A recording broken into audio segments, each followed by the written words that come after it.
with anyone. I could be with anyone. You're here with me. You're here with me. You could be around for You could be with anyone, and I could be with anyone. You're here with me.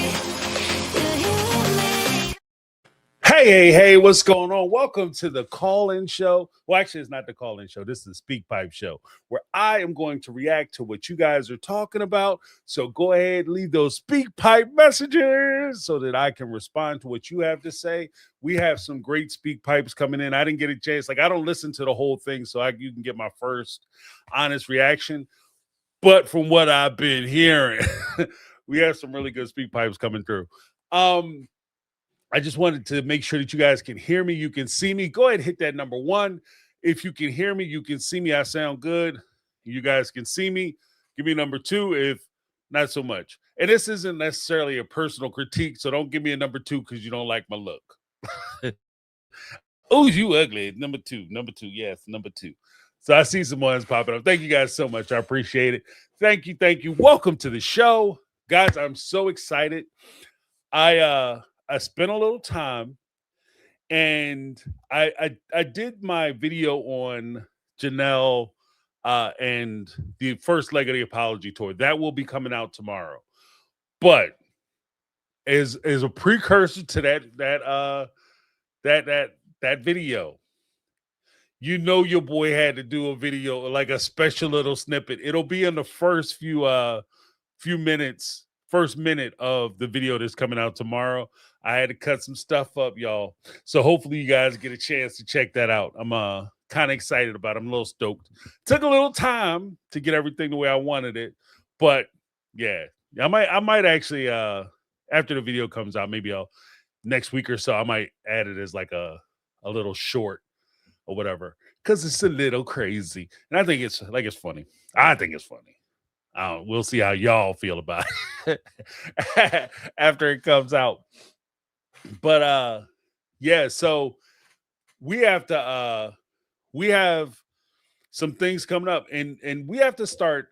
And the whole premise of the video that I'm releasing tomorrow is just the reality. Like when it comes down to it, we got to start asking some real questions and start being a little more critical of how we look at the cast members of Sister Wives. Just because, like, you know, I've always said nobody gets a pass. And if I'm gonna be honest with you, I've been giving them a pass. I've been giving them a pass. I haven't really been, looking at them crazy, looking at them hard, but it's time. And this is one of the things that I've also warned about as they move away from their time with Cody. It's going to be a different set of circumstances. So, with all that being said, let's get to these Speak Pipes you guys called. Now, I'm going to react to what it is you guys say. I like to make sure that you guys have your voices heard. So the first person that we have out the gate is Ty. Ty, Triple OG. Here we go. Hi, James. Hi, my take on reality family. Hope everyone is having a great Thursday, first Thursday of December. So, I know I always call in extra late, like 5 minutes before you go live, but I see the notification and think, oh, I had something I wanted to say. And that's where we are now. So, I think earlier watched the bonus scene where Cody said, the day he met Robin, he just wanted to serve her. I don't know if everyone saw that, but I saw that bonus scene on TikTok and I just had to expound upon it because that's crazy to me. And I'm trying to wrap my head around what he said because at the time, he already had 3 wives who were basically waiting on his every whim. So, what exactly did he mean by that? Did he honestly think those women loved him so much that they'd just stand by while he rolled out the red carpet for his new, shiny, shy, pretty wife? Because to me, that sounds like someone confusing devotion with entitlement. Let me know your thoughts. Y'all have a good one. Yeah. Hi, Yeah. James. Hi, my take on reality family. Oh, Hope hold on one everyone is second. having a great I had it on Thursday. repeat. But here's the thing, folks. And this is the this just one of those hard truths I think we have as fans are going to have to start coming to terms with. When it comes down to it, I think as fans or as people who have been watching the show, one of the things that we have always been accused of by the Brown family, by polygamists and people, you guys don't understand how our faith works. You don't understand how our relationships work. You just don't understand because you don't know what it's like. Cool. Cool. And you're always judging us by your own personal prejudices. Oh, cool. Cool. Here's the thing. When we start talking about right, wrong, fair, justice, injustice, a lot of times, like they said, we're using our understanding of right, wrong, fair, and injustice. What was justified, was fair to do in these situations. If we look at it, Cody is basically saying, and this is what one of the things I cover in my video that's coming out tomorrow. When you look at it, Cody, in his faith, in his application to this family, he is the center of this family. He's doing them a favor by spending time with them. But he's under no obligation to spend time with them. He's under no obligation to take care of those kids or be concerned about the kids. He's under no obligation to make sure that each one of the wives is feeling secure, is feeling safe, is feeling tied to the family, is getting equal time and treatment from him. He's under no obligation to do any of those things. This is one of the things that they had always lectured us about, that they benefit from, but they've always lectured us about us not understanding how their faith works, how their community works. We're using our mores, our consciousness, our morals, and trying to apply it to their situation. And from that respect, this is one of the problems that I'm going to start having with this whole apology tour, with them accepting those apologies and them being as affable about the apologies. You're starting to make me question how much should I put on Cody? What's fair for me to put on him? Especially if you guys are willing to take it. Because clearly you're taking it because this is what he owes you. He's giving you everything he owes you. He's a good man. He's a really good guy. He's a good man. He's a great father. Because we have different standards of what a great father is, apparently. For me, a great father is a father who's present, involved, make sure he's taking care of the care and security of his children. He's responsible for his children and building and maintaining a relationship with said children. To me, that's a good father. To them, a good father is just a dude that you can recognize in the supermarket if you run across him when he's with one of his sister wives. A good father is he's a great dad because he'll be in said supermarket and wave to the child. Oh, he's a great father. He's really involved because he saw me and Tommy out at the store the other day and he waved to us. He didn't ignore us or nothing. He's so involved. He's so involved. They benefit from the fact that we are using our mores and applying it to their situations. So if we're gonna peel it back, if you're gonna tell me that I don't understand shit and I don't know how stuff works, then I'm gonna have to defer to what you say and what you show. So again, I'm gonna give the invite. I'm gonna give the invite once again when I come out with this video, because I'm not sitting here cheering for joy with the revelation that I drop in this video coming out tomorrow.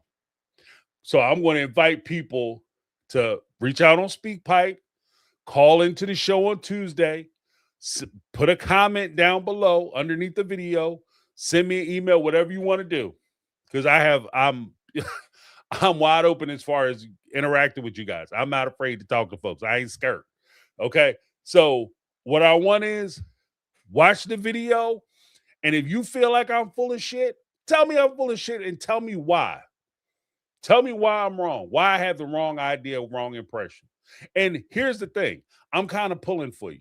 I'm hoping that you can explain to me why the impression or the address that I'm going to start taking, or attack I'm going to start taking, is wrong or is full of fallacies. All right. So, but next up we have Caramel Cuties, one of the Mega Mod Squad in the house. Hello, my take family. I'm way late to the party when it comes to this message, but I did just hear Anonymous's, and I 1000% agree. I don't believe Robin wants Cody getting back close with the kids. I'm gonna take it a step above that regarding Robin's oldest three, because the younger two are still babies, they're innocent. I'll say that till I'm blue in the face, and I'll stand on it. Those older kids know what's going on, preferably those girls. I think Dayton kind of stays out of the loop and does his own thing. But when it comes to Aurora and Brianna, Robin's mini-me's, her clonies, her flunkies, her children, right, that are adults, they play the same game. They do the same shit they mama do. And they've been doing it. And the fact that they can walk in the hallway past their sister at school and not say, hey, hi, or even a fuck you, says a lot to me, honestly. And again, I think they like it like that. They get all of daddy's attention and even more daddy's money. Because, you know, what Cody got, they got times 10. And now that he ain't giving it to none of the other ones, he got more for them. So I agree. Ooh, all right, we're gonna go to part 2 of Caramel Cutie's message. You know, I ain't no lies detected. I was just saying. I'm gonna keep it all the way a buck. Ain't no lies detected. Caramel Cutie's. You know, and the crazy part is that I am, and I think even in fairness, like most of the people, Caramel Cutie's included, we don't go after the kids. We don't go after the tenders, right? But here's the thing. If you're an adult and you on the show, yeah, you know, you're an adult now. You got don't be on there messing up. Don't open yourself up for commentary. You know, because we did hear about how they were at school and Aurora and them with Savannah, and they make fun of them and talk shit to them and stuff while they're in school. So don't do that to yourself. But Caramel Cutie's part 2. Part 2. Traffic is a beast tonight. So please bear with me. But I think that some kids came into the family with their mom's attitude of we're better than, right? Because, of course, Robin raised them different. But from the time that they were whiny little crybaby brats to the point of now we're in high school trying to figure out our own identity, they had a stank attitude when it comes to the other kids. You know, hell, look at when Isabel had her surgery and they came over for her graduation party and the way they were looking. Like they didn't even want to participate in the little song, but they did it. The way they talked about Janelle and Savannah living in a trailer. Like it's been instances throughout all the seasons that you can tell that these kids pretty much are like, ha ha ha, your daddy's at my house. We got him and look what's going on. Like we're the true brown children and the rest of you guys are just peasants. So no, they don't want Cody getting back close because then now they got to go back to sharing him, which is something they never wanted to do in the beginning. What do you think? Yeah. Well, I think that there's a couple layers to it because again, I'm going in on this video on why I think it is, but just to give like a little, I'm not going to over tease it, but just to give a little point to it. When push comes down to shove, I think that the way Robin's kids were introduced or indoctrinated into the family, they were indoctrinated in a way where Robin is Cody's wife. Full stop. Robin is Cody's wife, and her kids are his family. Robin is Cody's wife. her kids are his family. Everybody else is supplemental. Everybody else is less than. Now we can say that the OG3 were there first. First doesn't mean anything. You know, first doesn't mean anything, because even though they were married to him first, they struggled with him first, they sacrificed with him first, they gave him his first children. At the end of the day, he doesn't value them in that position as being the first partner. They are associates at best. Associate members. If the Brown family was a club, they'd be associate members. They've never been full-fledged members of the Brown family. When Cody says, and I'm going to give you a little teaser to my video tomorrow, when Cody says, I have to go talking to Christine, and she says, oh, I want you to go and see Isabel get her surgery. I was kind of hoping you could go. And he looked her in the face and said, I can't be away from my family for that long. I can't be away from my family for that long. He's talking to Christine, and her child, who was there, predates his family. Isabel was around before his family, right? But he doesn't see her as part of the family. Again, you're an associate member. You're not a full-fledged member. You know? So that's just the way he treats it. And again, I think that this speaks to what I was talking about earlier. When we think about it, we try to be fair in judging it by our standards. So we're accepting of their situation and their relationships, and we're trying to say, okay, well, if he's going to deign to call these women his wives, then he must see them as wives and equals, when clearly that's not the case. And again, if you guys think I'm wrong, let me know in the chat.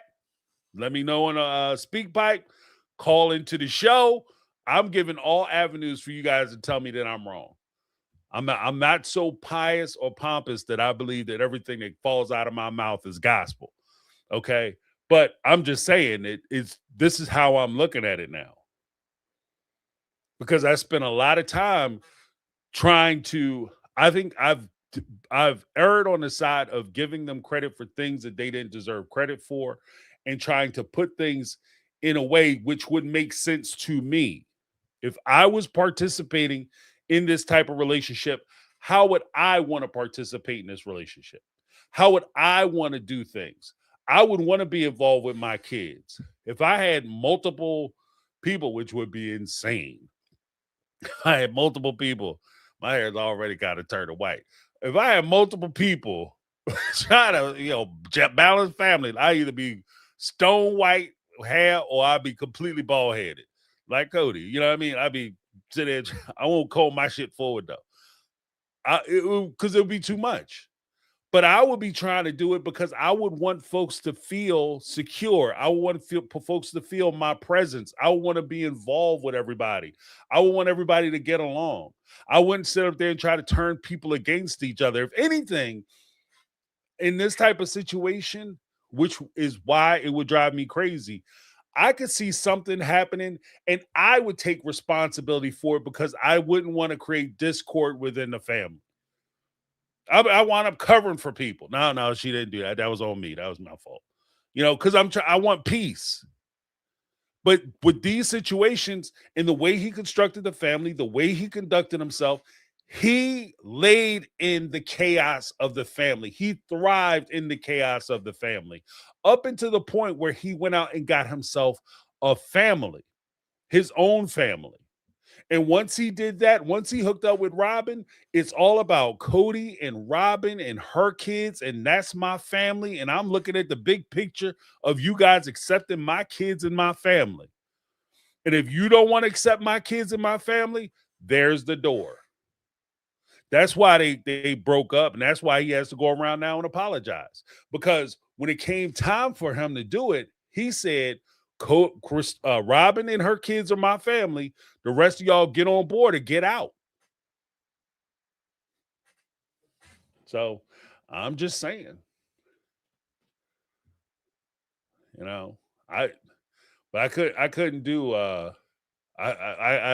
cause I couldn't, and it's not even so much that it would just be annoying to me or inconvenient or whatever. I wouldn't do that type of relationship because I could see how much pain that potentially could cause people. And if you care about these people at all, why would you want to be the source of their pain and their misery?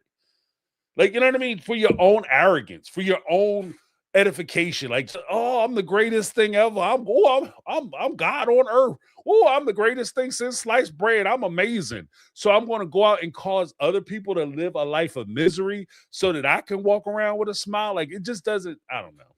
It's just nothing appealing to me because I know it's going to hurt people. And no matter how you try, they're going to get over it. It's just not worth it to me. Like the risk is too great. Like you have to do you have to balance it out. Whether if it works, awesome. But if it doesn't work, what's the cost? And for me, the cost would be too high. Like I wouldn't want anybody to pay that cost because ultimately I'm not the one who's paying. The people I care about are paying. The people I'm committed to are paying. They're the one paying the cost. If they have kids and I can't tend to those kids, I can't deal with those kids, I can't be present for those kids. They're suffering because I decided to do something, and that's a chance or risk I'm unwilling to take. So, bully for Cody, bully for them for trying, I guess. Whatever. Whatever.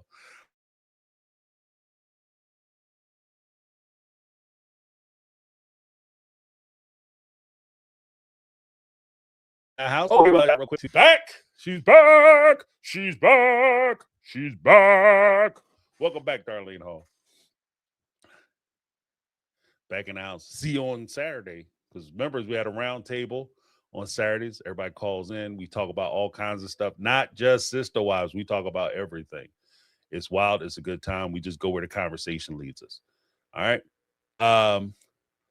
So thank you very much for that. Let me give Darlene a little something before we continue the foolishness. It's not so much foolishness. It's everybody's opinion, and they're coming in with some good opinions.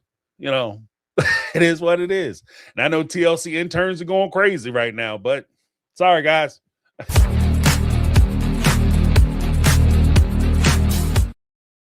All right, Darlene Hall back in the fold. All right, next up, we got Sunny Bunny in the house. Hi, James. I was watching your SpeakPipe show that you had, and I think it was Annie who said that it was weird that Cody introduces himself as the father of 18 kids, and you said he likes the shock value and the attention of it and so on, and I absolutely agree with you. I wanted to add a little bit to that conversation. I think from the standpoint of his religion, they're encouraged to have as many kids as possible because in their ideology, they need to bring souls onto this planet, and the more souls they bring, the more they save, basically. But I also want to say from his other beliefs, mainly the manosphere type, I think because he was introducing himself as the husband of 4 wives, the father of 18 kids, I think it's very in line with the manosphere's obsession with numbers. How many women you can kiss a night, how many women you had sex with, the more the better. How many phone numbers you can get just trying to pick up girls on the street, all this kind of stuff. And I think when Cody says, I'm the father of 18 kids, he's advertising that. All right. Well, hold on one second. We're going to go right to part 2. Because I feel like he's advertising sexual conquest, right? Because in his mind, I genuinely think that's what he thinks. He's thinking that women are going to hear oh, 18 kids. Oh my God, that's so much sex. And women just agree to this. Like, what does this man do in bed? Like, oh my God, I have to get myself some. I think that's what he's thinking. And I also think that in his religion and in the manosphere, I don't think babies equal responsibility and whatever the fuck, sorry, whatever it was that, um, his gentle, wife Robin was talking about.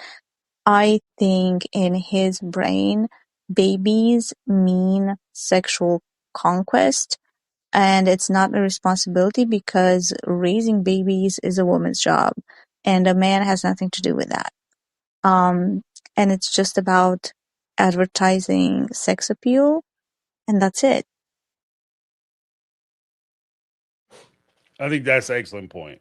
I think that's an excellent point because first and foremost, from the religious standpoint, that I get it. Like we're trying to bring those souls here to earth because we have a bunch of kids. There's a bunch of kids up in heaven waiting to be born, and then once we have those kids, they come down to earth and they get to participate. That's the faith or religious reason. The practical reason to grow the organization. The the goal of any organization or entity, even biologically, is to do two things: protect the organization or entity and grow the organization or entity. And by having babies, you're growing faith members, you're growing the congregation by having kids. If every parent, every couple has 15, 20 kids, that's 20 kids that are going to be part of the church. So you're growing the church. So I think that there's a practical part when it comes to the religious aspect as to why they propagate or push having so many children. The second part, the manosphere issue, which is very insightful from Sunny Bunny to point this out.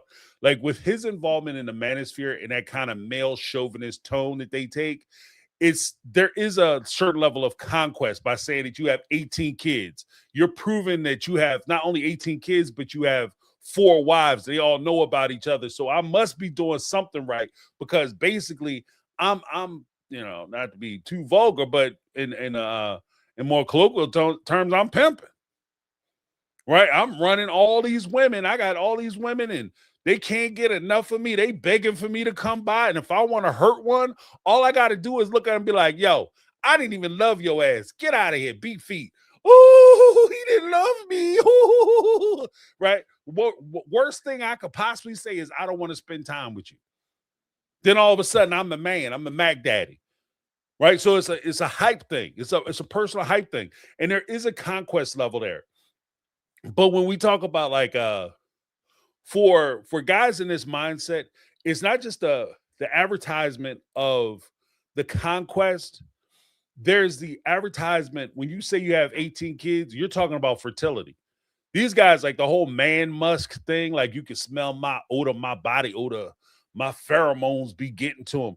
They try to take everything and turn it into like a primal urge. So women are naturally attracted to men who could have children and take care of those children.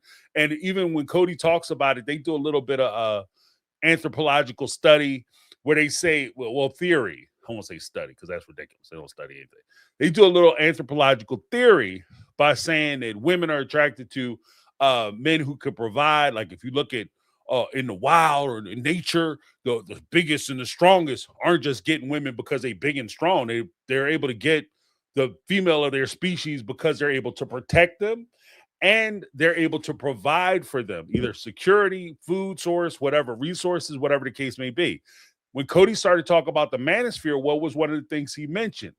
He said that these women have hypergamy, which means that they're always trying to look for somebody who can provide for them with either resources or social status, and they will be elevated by being with that man. So because women are naturally hypergamous, according to Cody, they want to be with a guy who can provide these things, which is as far as he's concerned, a primal urge or primal desire. Another primal desire, because women, according to these guys as well, The only purpose a woman has is to have babies. The only thing they're good for is to have babies and take care of babies, as far as a lot of these guys are concerned. So him saying he has 18 kids, clearly he can have babies. And he's very good at having babies because he has a classroom size. He could buy a school bus and run kids to school. So they think that's attractive. So it's not just the conquest of, like, which I agree with, that he was able to get all these women, but it's also how virile he is. So not only am I knocking him down, so I got the 18 kids are 18 receipts. So I was knocking them off. I got all of them at least once. In Mary's case, once for sure, because you have Leon walking around. With Robin, for sure, because you got Saul and Ari, and then he's always clawing and pawing at her, trying to establish that he's knocking her down. Then you got 6 with Christine and 6 with Janelle. And all of them are about the same age. Hell, they born in the same year. So we doing all that. So that's just him proving to the world that he's virile, and there is a conquest aspect to that thing. So I agree 100%. Next, we're going to go to Candace, then we're going to come back to Sunny Bunny. All right. Because we had a little bit of a split, so I'm going to do that.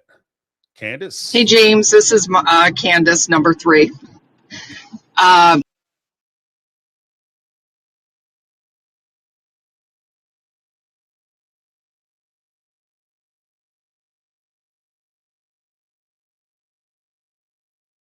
Hey, James. It's Candace again. I'm not sure if my first recording went through.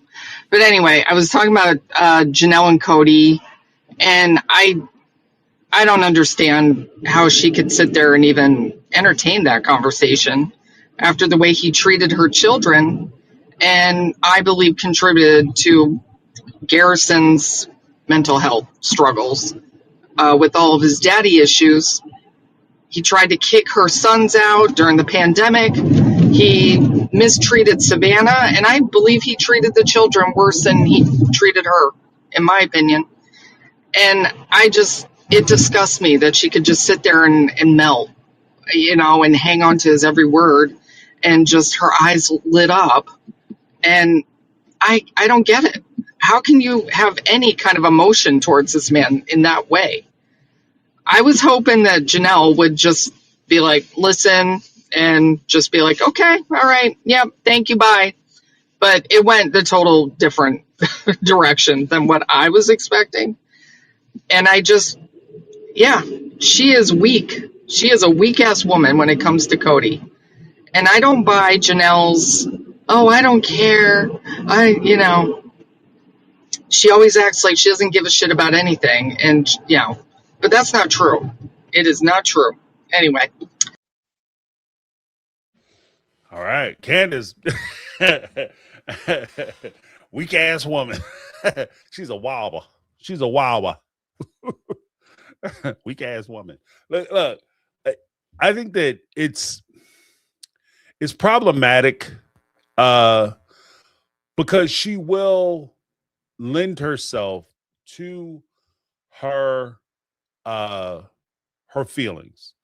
And I think that there is a part where it's good for her to have, because Jody brought this up, Jody Periscola brought this up last Sunday, that, it's on one end, it's good because she needs to have that healing, to have that so she can turn the corner.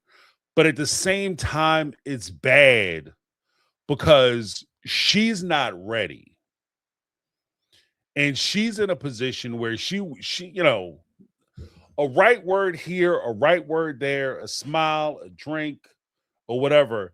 And these two could be in the boudoir saying, they'd be apologizing for a different reason. Oh, I'm sorry. I didn't mean to do this. Oh, I'm so sorry. Oh, tell your wife I'm sorry. I didn't, a different type of apology. So I think that that's one of the things that, Christine, to her credit, was trying to warn Janelle about. Her kids, Maddie and McKelty and them, asking, especially Maddie, asking directly, about you meeting with them, and is there a possibility you could end up with them because they know their mama's weak, or they know their mom. I won't even say as much weak as if she's susceptible. Like, there's people out there who got your number. Sometimes there's people out there who have your numbers, and they can, right thing said, right thing done, right. They could pull you. Now, if you recognize as a person who's in a relationship, what I would always say is, if you recognize, because if this is the person who could do this to you, right? Your responsibility is to never be in a situation where something could happen. That's your responsibility. That we don't do mistakes up here. There's no accidentals, right? There's choices. Like, you're making choices. If if you're in a Janelle situation and you don't want to do this, when you sit by yourself, like, there's nothing that dude is doing or saying or the way he act that makes me want to get back into that relationship, but I know I'm weak when it comes to him and I'm susceptible when it comes to him, you don't put yourself in a situation where that can happen, where you make that type of error in judgment. You have to protect yourself. If this is something you're determined that I am not going to sleep with this mug, then you don't test yourself. Like, this is not a time for you to test your tolerance. I'm going to go there. Okay, fine. I'll meet you for dinner. Okay, fine. I'll come back to your hotel room because I'm testing my boundaries. Okay, sure. Take your shirt off. I don't care. See if I do anything. Hold up now. Hold up now. Like, no, you don't test yourself. So I think there's choices that have to be made. Let's go to part 2 from Candace. Hey, James, this is Candace, number 3. Anyway, Janelle I don't buy her. Oh, I don't care about Cody. I don't like him. Well, clearly you do have some kind of feelings. And she's very weak when it comes to Cody. And I was listening to your live, and I 100% agree with you that Janelle was used to accepting scraps from him, and any little thing that he does to love bomb her, she just soaks it up and just, hangs on to it. And she's weak. She needs to stay away from him. I wish she would just block him and be done with him. She doesn't have she has adult children now, and she doesn't really need to have any interactions with him other than family events where she could be cordial, but she has no reason to have to talk to him. Anyway, I know they're on a show, they're making money, whatever, blah, blah, blah. But it really disgusted me watching that and just realizing how weak Janelle is and realizing she hasn't healed through any of this and processed. If she did, she would realize what a horrible man he is. But she still wants to believe that they have this great relationship, that they were a great couple, and I don't believe they ever were. I just think Janelle had no expectation of this guy and let him. Oh, no. Go right to 3. Hey, James, this is Candace again. This is my 4th and last one.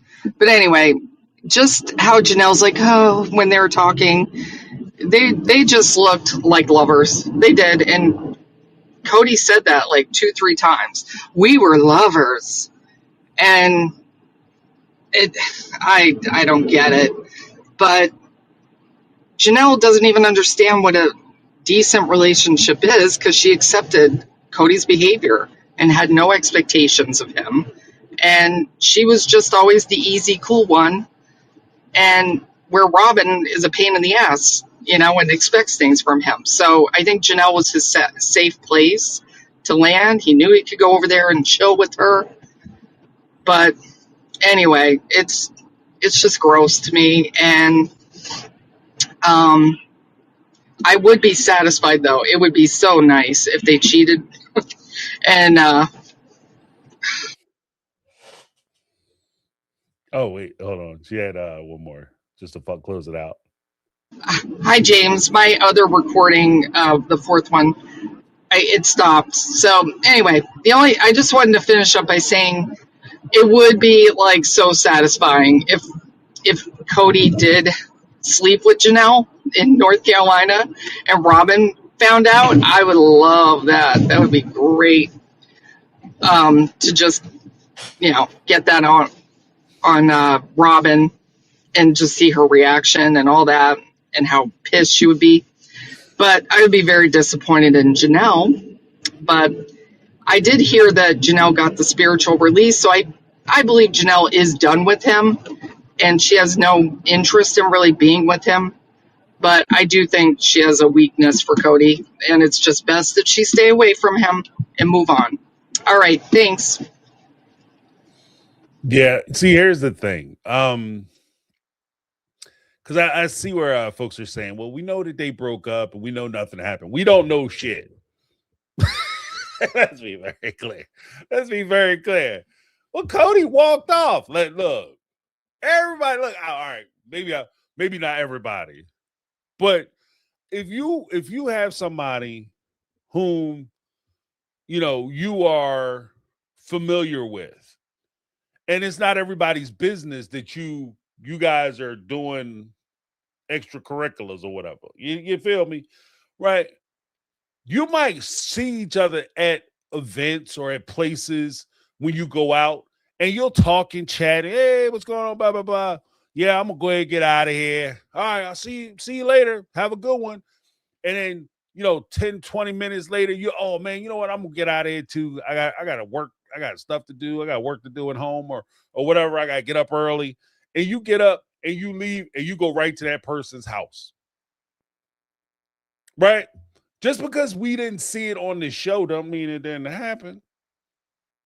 Just because we didn't see it on the show. Oh, Cody walked off first. Yeah, he cowboyed his ass. You can see him riding horses too.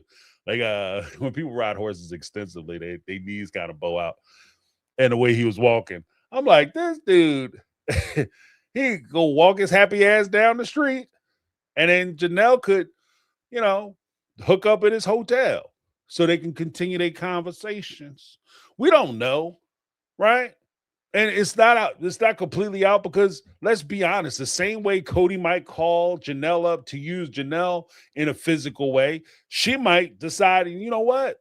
After 30 years of marriage and I haven't had a date, I have physical needs, I'm healthy. There's nothing wrong with my stuff. And he's somebody I'm familiar with. He want to apologize. Well, this is what you can do to make it up for me, playboy. Put some back work in. We don't know. We don't know. These folks have been married. As Cody said, she was my lover. He didn't say she was my wife. I cared for her. She was my partner. She was, we were in a relationship together. He said, this was my lover. Just saying. like, I'm not mad at anybody. I'm just saying there's a possibility that some things might have jumped.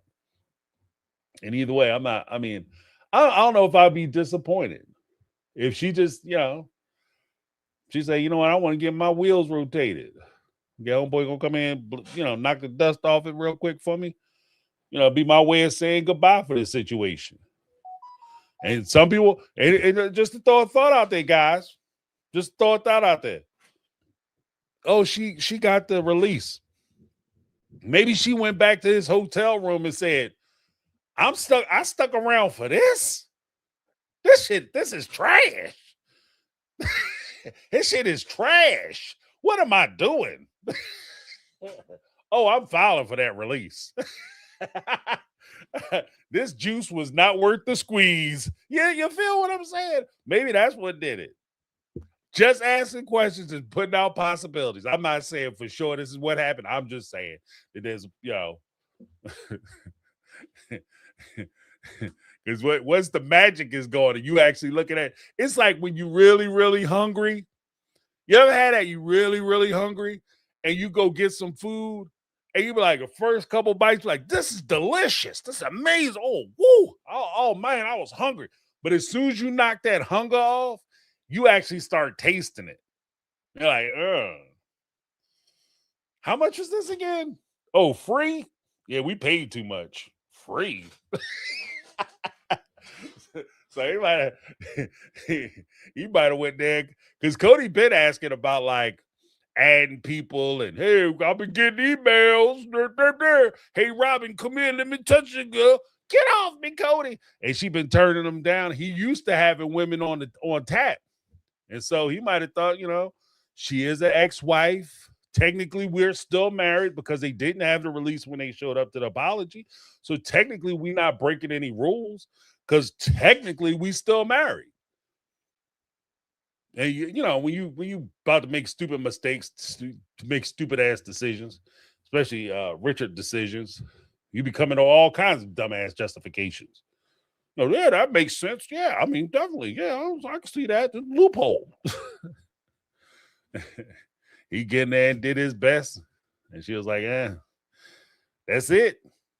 Okay. Well, some money on the counter. You go ahead and beat it. I like, you can go ahead and leave now. I like sleeping by myself. So you never know. I'm just saying. I'm just saying. Next up, we got Takia. Hi, James. It's Takia. I had a random thought.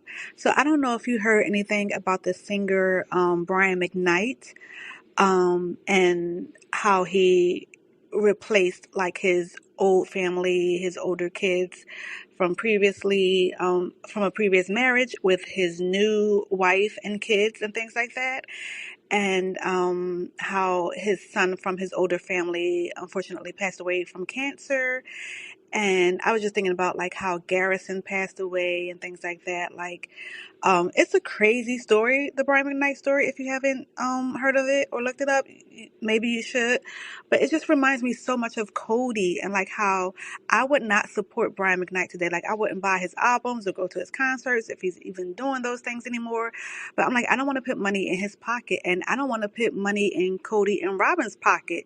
And I feel like we should just nominate like you and maybe like 4 other content creators to just watch the show until the wheels fall off, because I just want their numbers to drop and their ratings to go all the way down until they cancel the show, because he doesn't deserve the money anymore. So yeah, that was my random thought. All right. All right, Takia. Do I know who Brian McKnight is? Of course I do. Let me tell you, brother man that was my dude, boy, back in the day. That's how I used to romance singing Brian McKnight songs, you know. I won't do it now, but yeah, buddy. Woo!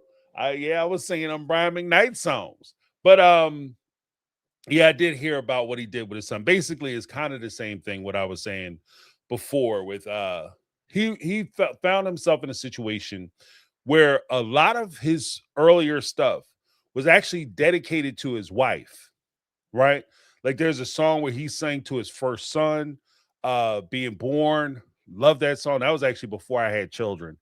But I love that song even then. Like, he talks about how he gave his son his name and, tucking him in and not want anything to happen to him. And like all the hopes and dreams that he's pouring into his son. It's a cool song. And he had song Mary Lee, that was his wife. He has like a bunch of songs about her. Then later on, he had 3 sons with her. And as those kids got older, he was out doing the Hollywood thing, and they wound up getting divorced. Then he married another woman, started having children with her. And then once he started having children with her, it just seemed like he stopped dealing with his previous family. And he was only concerned about the wife that he had and the kids that he had with her. And if anybody, including his previous children, talked ill of his wife, because in these weird situations, they never seem to want to blame the parent who's ultimately responsible. It's not his wife's fault, his current wife's fault, that he wasn't spending time with his kids. It's his fault. That's his responsibility to maintain his relationship with his kids. Right? Whether you get along with your ex or not, it's your responsibility to make sure that you still have a relationship with your children. They're still your kids. Whether that's your wife or not, whatever. They're your kids. He didn't do that. And they because the kids came out and talked shit about his current wife, he broke away from her, and it's tragic. It's a lot of it has a lot of notes of what we saw with the Brown family. This is why it's so weird to me all the time that the Browns, and particularly Cody and them, would always get on TV and talk about how different it is to be a polygamist and how they live in this strange world. Here's the thing: polygamy, monogamy, whatever. As long as you're a human being having a relationship, there's an old saying I still love. There's nothing new under the sun. There's nothing you're doing that's so creative and so different that we can't possibly understand what's going on. I understand that you're a middle-aged man trying to go out and hitting a midlife crisis, and you still trying to feel like you sexy, so you want to go out and get some younger women. That's not new. I understand that you want to go out and have 3-4 women. That's just not new. The only real difference is discipline. Discipline. If you might find people attractive. Hell, I know there are people I find attractive. I know my wife.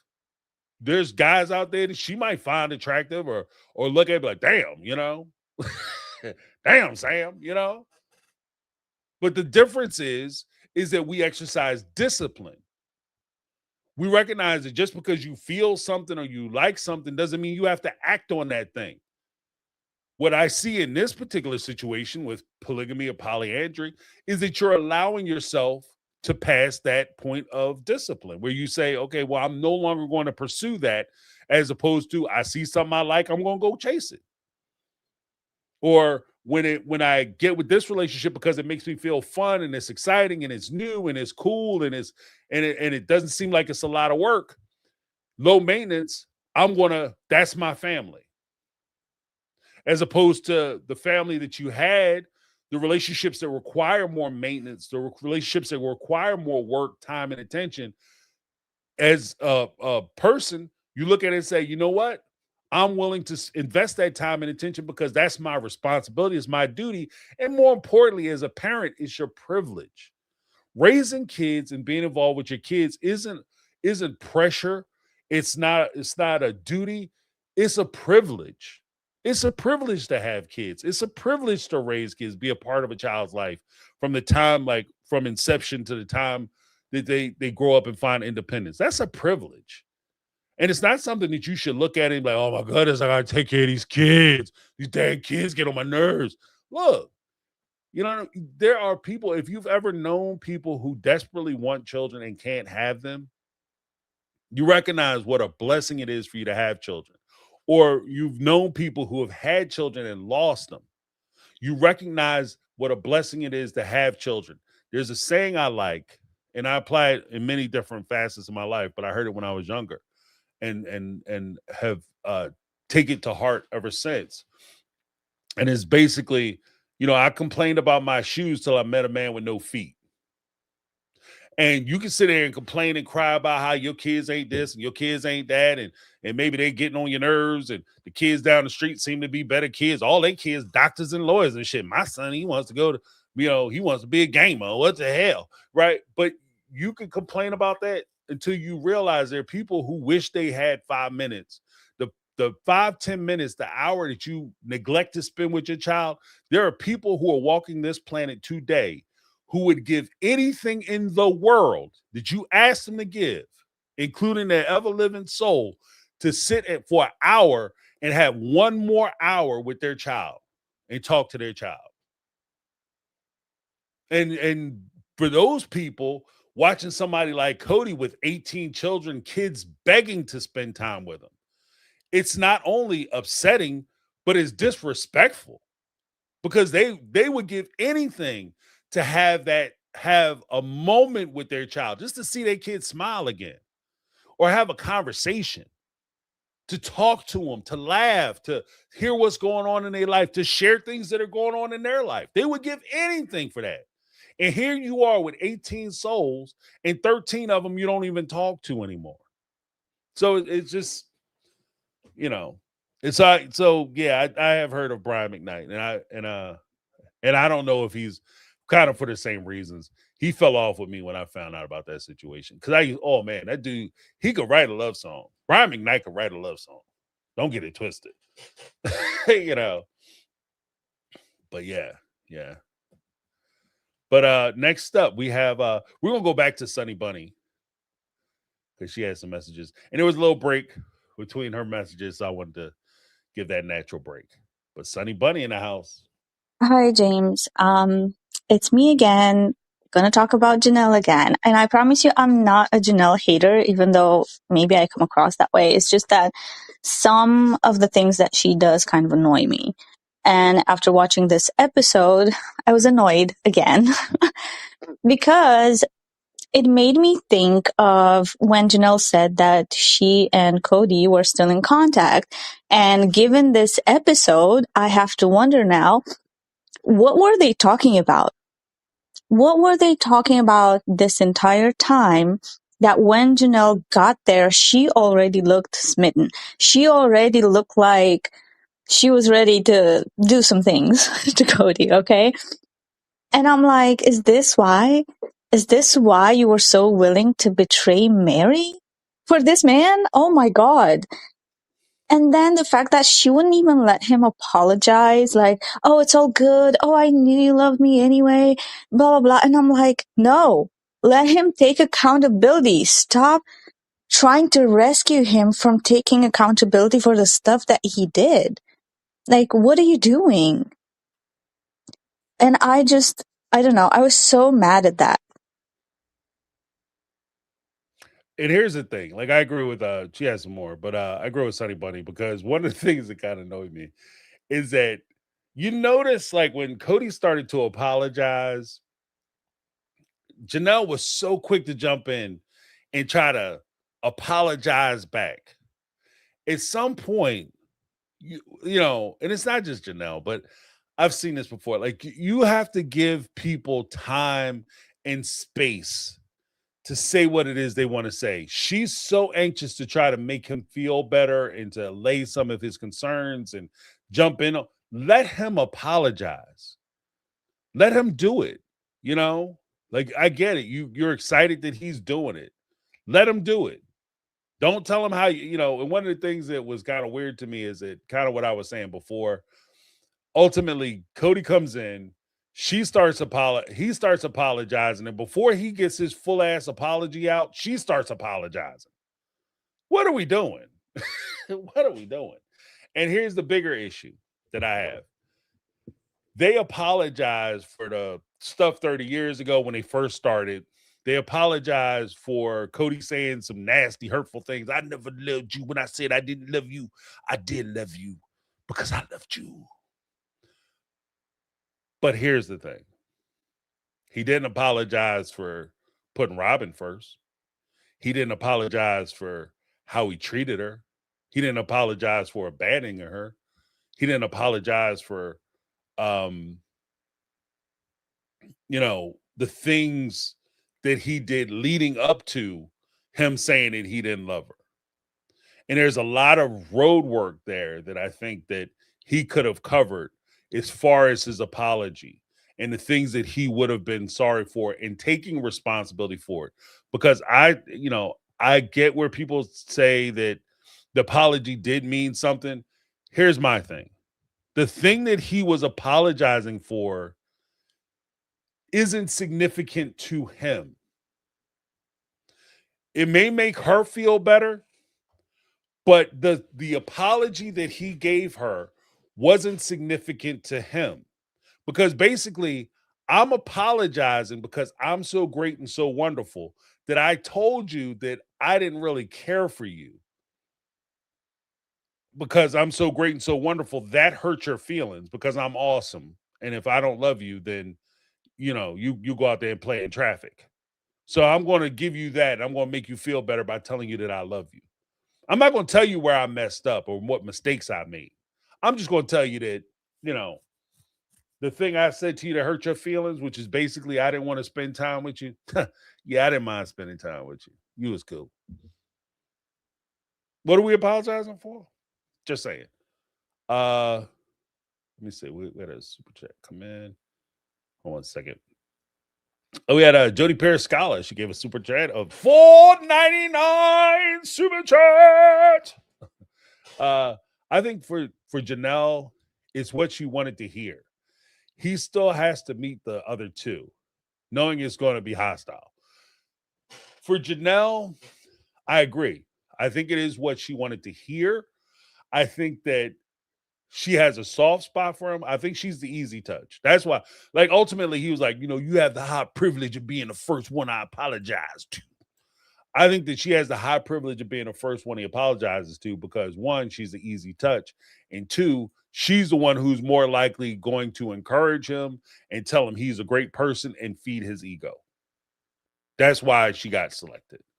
And is it going to be hostile with the other two? Potentially, because he played the other two way dirty. So Christine has a man. So it's going to be a little harder to crack that ice because she has somebody in her bed currently. And Cody, if he doesn't really understand intricately where he is or where she is in that relationship, he doesn't know whether he could still get it or not. So he's going into that, and that could be a hostile situation. He always wants to go into a situation where he's favored. And in that situation, he's not really favored. With Mary, he's meeting with Mary because he has to. He's not meeting with Mary. Let's keep it all the way a buck. He's not meeting with Mary because he has any intention of ever getting back with Mary. Mary may want him, but he has zero intention of getting back with Mary. And that's clear in a lot of the things that he's done and he has done. He's been doing and he's doing now, currently. He has zero intention of getting back with Mary. So I think him going to apologize to her is a little more sacrificial for him because he doesn't want to talk to her. He don't want to deal with her. So the fact he has to apologize to her, I think, hurts his feelings. But let me give Jody Pierce got a little something.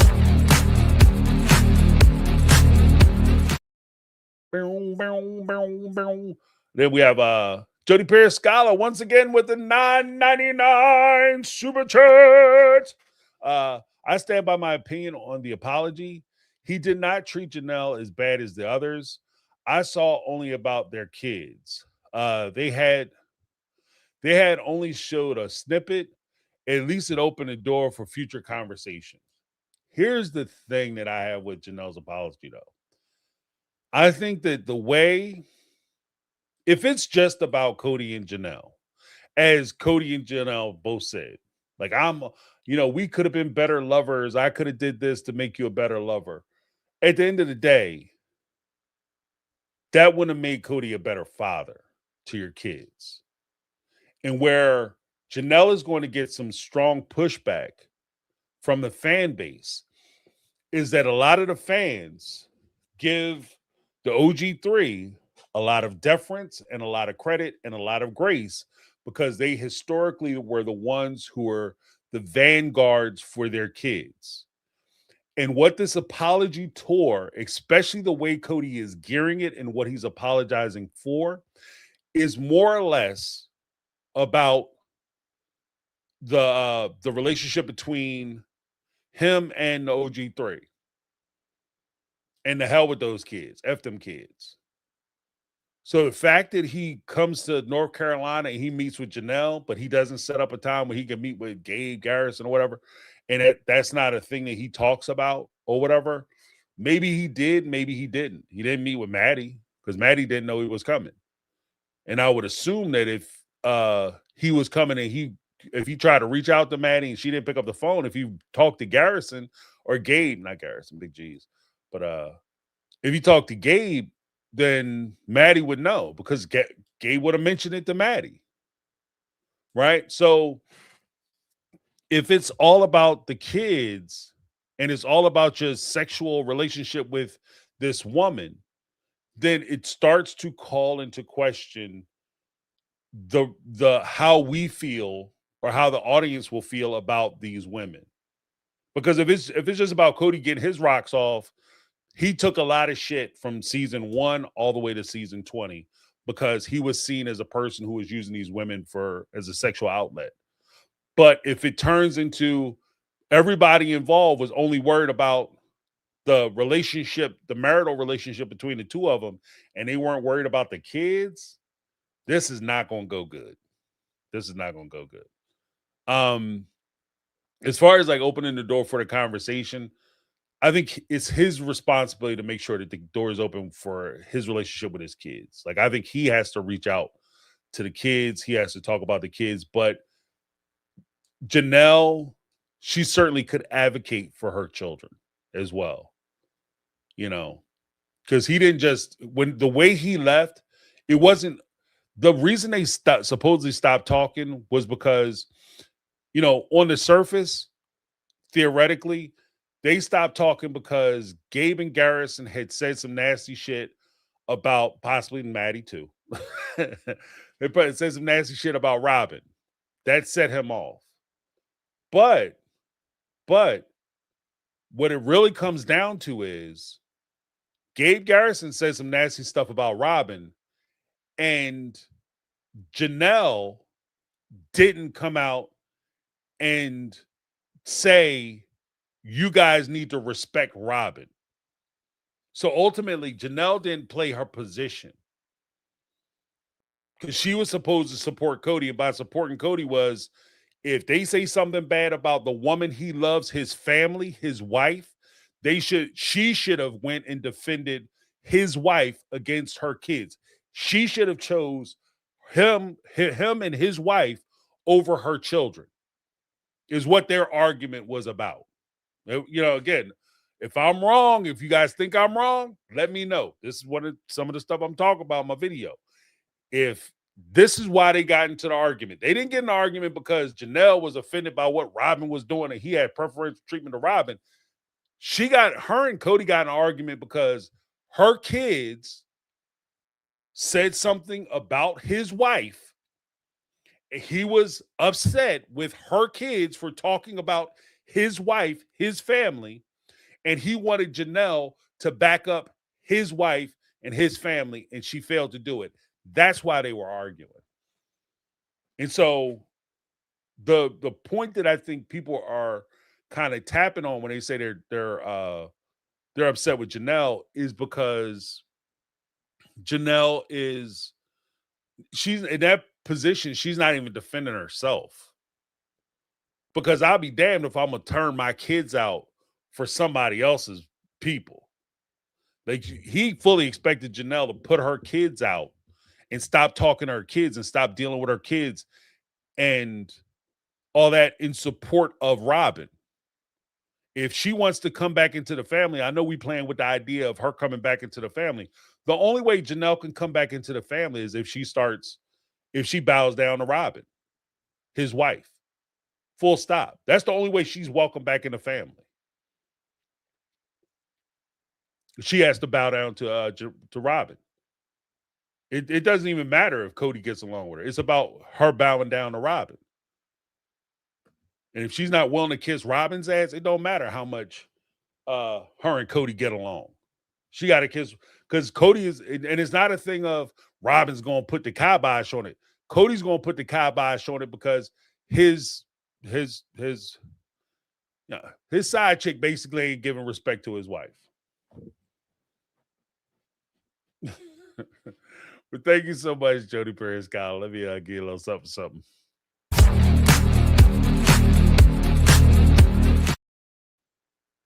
And we had Betty Aldridge with the $5 super chat. $5 super chat.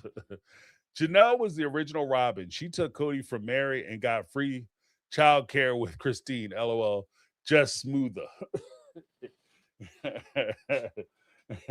Well, you know, and there's something to be said about that. I mean, that's a whole conversation in itself. Like, we could sit there and they cared about the kids more than Robin cared about the kids, and they were about the family.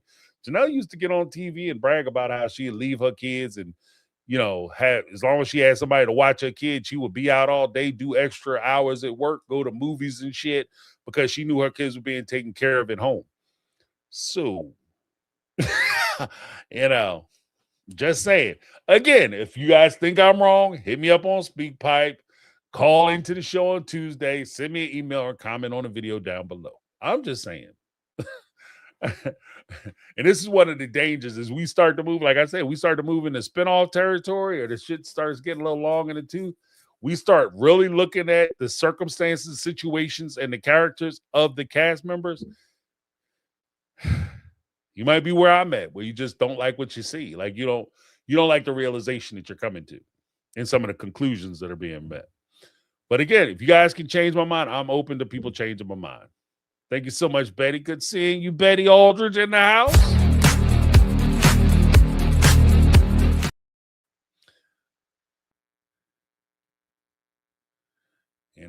I don't want to be mean. I'm trying not to be crass. I'm just, trying to call balls and strikes. But let me let's get back to the speak pipes. We had Sunny Bunny before. Not to mention the fact that, from my perspective, Janelle sitting there looking all just a puddle, melted completely, was so disrespectful to her children. Because Cody was trying to apologize for things that happened at the beginning of their marriage when they were super young. And I'm like, why are we going back there? Why aren't we addressing the main thing, like the elephant in the room, which is the fact that he asked her to choose between him and her kids? Like, that is something that they couldn't recover from.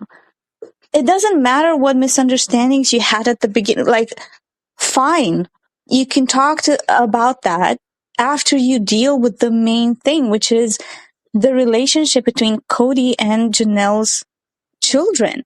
Like, I cannot even imagine what Janelle's kids are gonna think when they look at this episode, right? How betrayed they're gonna feel. Like, you're willing to just forgive all of it. Like, you can't just forgive all of it because you weren't the only one who was betrayed by what he did. Like, what are you doing? All right, keep it rolling. Keep it rolling.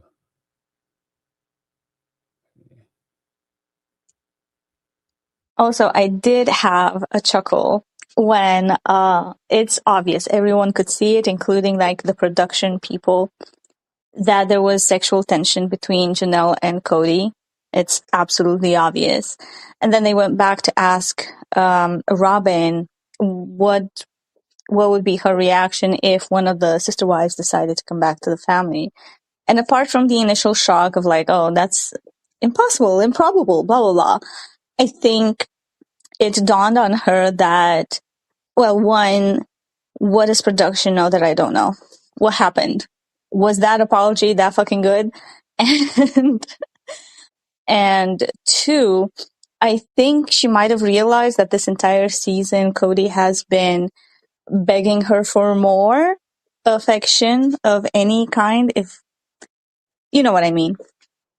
And he just wants more, and she's not willing to give any more.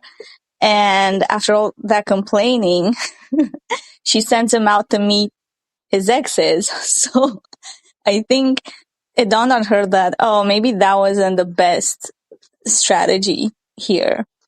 And I will agree with you that he didn't do anything on camera to get Robin upset, but we don't know what happened once those cameras were out. I'm just saying. I don't disagree. But see that I'll take it a step further. And again, I have no proof that they did anything after the show, or the two of them spent any time carousing or in each other's company. I'm not trying to say that. Like, I have no proof of this. I'm just saying that how you get, and this is an old ass saying, this is not James saying, this is before me, before my time. How you get your people is how you lose your people. How you get your people, how you get your man, how you get your woman is how you lose your man, how you lose your woman. If they cheat with you, they will cheat on you. And Robin, no. And this is why, let's keep it all the way a buck. This is why, for the most part, the mistress, the side chick, the one you cheat with, never gets elevated to that main role, because at the end of the day, you can never trust each other. Because you know that person is capable of cheating. I know you cheat because you cheated with me, right? And if you are going out and she's sitting there feeling high on the horse, yeah, Cody gonna go apologize to these bust ass babes or whatever. You know what I mean? I ain't really worried about them. They all broke down, busted. And then the guy gets you on the couch and asks you, hey, Robin, you know we filmed them together, right? What if one of the wives want to come back into the family? The first thing that run through your mind is, oh snap, I was cheating with his ass. Did he tell me the truth? When he came home and I asked him how things were going, or he called me from the hotel and said, yeah, babe, you know, I met with Janelle tonight. You know, we had a good conversation. It was really, she was really receptive and she was really accepting and da-da-da.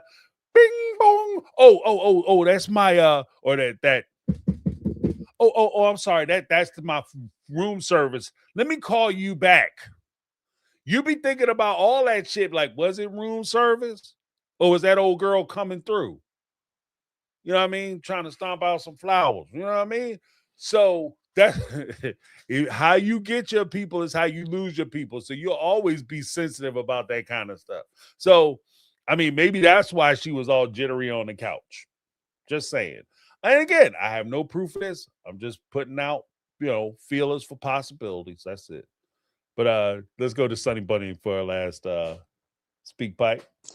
Okay, last message, I promise. But I was wondering if, based on what happened with Janelle and Cody last episode, if that's what broke Janelle's relationship with Christine. Because if they were at least on good terms and Janelle told her what happened when she met up with Cody, that would break it. I feel like, because I don't understand how you could come to someone and be like, I mean, sure, he abused us, because note, I consider what happened with Cody and the wives abuse. So for Janelle to be like, oh, I mean, I know he's our abuser, but like those washboard abs and those buns of steel, they're kind of doing it for me. I don't know. What do you think? And for Christine to be like, are you fucking insane? Like, get the fuck out of my life. No, you're still in the cult after what's happened. And now you're trying to give Cody another chance, because to be honest, that's kind of what it felt like. Let's be real. And I'm pretty sure she looks all gloomy or whatever now that she's back in the interviews, because Cody got home and Robin probably shut that shit down immediately. So I think if nothing's happening, I don't think it's because Janelle doesn't want to. Let's be real. And Christine looks so done with Cody. Oh, she got cut off. But yeah, here's the thing. When it comes to Christine, if Sunny Bunny's right and something did happen, one, I'm sure Cody is convinced her, like, you can't tell nobody that this, we did this. This gotta be our little secret. That'd be first and foremost. Mr. Secrets, yeah, for sure. We'll never hear about this jumping off like that, them getting physical, unless something bad happens. But if she went back and told Christine is in a place where she's angry with Cody. Like, I think she's in a position where she kind of reminds me of the ex who, even after she moved on, she doesn't want her ex to move on. She doesn't want her ex to be happy. She doesn't want her ex to have that relationship. So it's not even so much that, oh my goodness, Janelle's my best friend and I don't want to see her get involved with this guy who's just in a shitty relationship, because best friend Janelle, when you suggest that she should start going out on dates, she tells you, I'm fine, I'm good. I want to stay focused on what it is I'm doing. I want to focus on the grandkids and my kids and my family. And Christina's like, no, you need to get a guy. And part of that could be she wants to secure Janelle with another man so that way she can ensure that Janelle doesn't go back to Cody, because she doesn't want to see her and Cody get back together, because she doesn't want to see Cody happy. Right? So if that was the case and Janelle went back to Christine and said, yeah, we got the talking, we got the laughing, we got the hugging, we got the kissing, one thing led to another, in the morning I'm looking for my drawers. Like, that would be, I think, to Christine, that might be a a deal breaker. And I think that could break their relationship up a little bit because they do seem a little more distant, even like they say their relationship is good, but they do seem a lot more distant in the way that they talk about each other and the way they regard each other on film, on camera. So I don't know, Sonny Bunny. I don't know. Like we're throwing out fan theories, keeping it interesting before people get all upset. You don't know, you don't prove that. You're saying these derogatory things. Let's be honest. They don't give us enough during the course of the show for us to have anything else to talk about. So forgive me if we just, putting things together.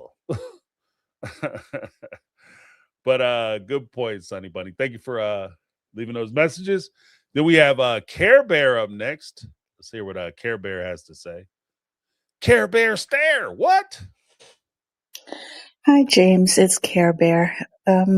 Yeah, I knew going into these confessionals that I am not going to want to see this because I'm going to dislike the OG3s exceedingly. And yeah, with Janelle, it came true. So I don't know how she can sit there across from him and watch that smirk on his face and not remember anything that has happened before and during and after that she left him. It's just so discouraging that one smile and one half felt apology and she's putty in his hands. And if it wasn't for Maddie and her boys and the kids, I'm sure she would be back. And it's so disheartening because after so many years watching that show, you become part of it and you have more emotions for them than they have for themselves. So yeah, not looking forward to the next ones. And here's the thing. Like, I think that that's also a point too, is that when it comes down to it, we talk about like, the investment of the audience. In some ways, these relationships remind me of like if you have a friend and they have this horrible relationship and they get out and they go back, they get out and they go back. As a friend, you don't want to see your friend mistreated. You don't want to see them mismanaged, mishandled, whatever, abused, right? You don't want to see that. So at some point, because they're adults and they get to decide for themselves what they want to be a part of. And as a friend, your only real choice is, am I going to stand here and watch it? Or for my own mental health and for my own sanity, I have to let you go because I can't stand around and just watch you get dogged out. And for Christine and them, like Christine especially, she's watched Janelle leave Cody, stay away for years, and then come back. Get out, establish yourself, stay away, then come back. Cody says something, does something, she comes back. So in that respect, if, giving Christine every benefit of the doubt and she's good friends with Janelle and she wants the best for Janelle, it's hard to be somebody's friend and watch them get dogged out. That's a hard thing to do. So I can see where both Christine, Maddie, and all those folks are just basically saying, look, I can't watch you get jacked out again. And then it's not like you're going to go back and he's even promising that things are going to be different. Because if you recall, there was a point where she was talking to him and she specifically asked him and said to him, like, if we work things out, things have to be different. We can't go back to you just serving Robin's needs. I want to be taken into consideration. And he told her basically, no, you need to start. If you want me to consider you like I consider Robin, you basically have to start acting like Robin. And then he went on to say, basically, which is an impossibility, because at the end of the day, no matter how much she acts like Robin, she'll never be Robin. But she's saying, I want you to treat me more equitably. I want you to have more consideration for me, more compassion for me. I want you to be present for me the same way you're present for her. And he said, I can't do that. And then you update it to now, and she's gushing all over herself. So that begs the question: if you already asked him and he already said no, then there's nothing really for you to talk about. The only question is, did you come around to the point where you're willing to accept what he's offering you. Or he said, I can give you this much. Are you willing to accept that now? And I think that's kind of where it is. But great call, Sonny. I'm sorry. Great call, Care Bear. Let's go to part 2. Hi, it's Care Bear. I have a thought. I mean, everybody's speculating whether Janelle and Cody did the hanky-panky afterwards because, the goo-goo eyes and all that stuff, which made everybody sick. And we kind of know that Janelle didn't go back to him, so, maybe she just needed to get her rocks off and one last time. But she did get a spiritual divorce. And we know that Robin was asked about what would she do if someone wanted to come back. And maybe she found out about Cody and Janelle because we all know Cody can't keep a secret worth shit. So who initiated the spiritual divorce? Was it Janelle? Was it Robin? Or did Robin make Cody initiate it? Tinfoil hat time, people. What do you think? Yeah. That would be some shit. Because we never really did, because we don't know nothing about the spiritual divorce part of it. Could you imagine? Because like I said, they're like justifiably, Cody technically could, if he did sleep with Janelle, that's not cheating because they are still married.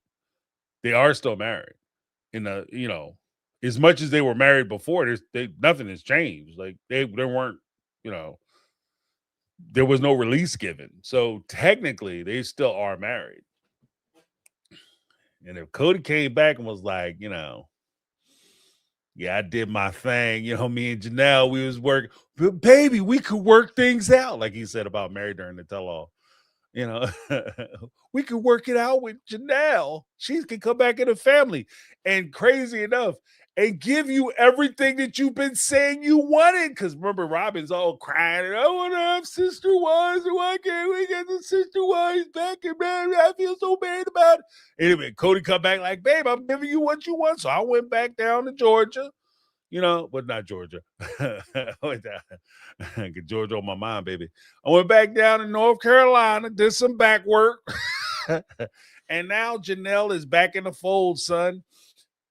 And Robin flipping out, no, I'm not sharing my resources, because I'm sure she heard about Janelle's demands and thinking about how much she would actually have to give up and lose if she came back into the family, hell to the no.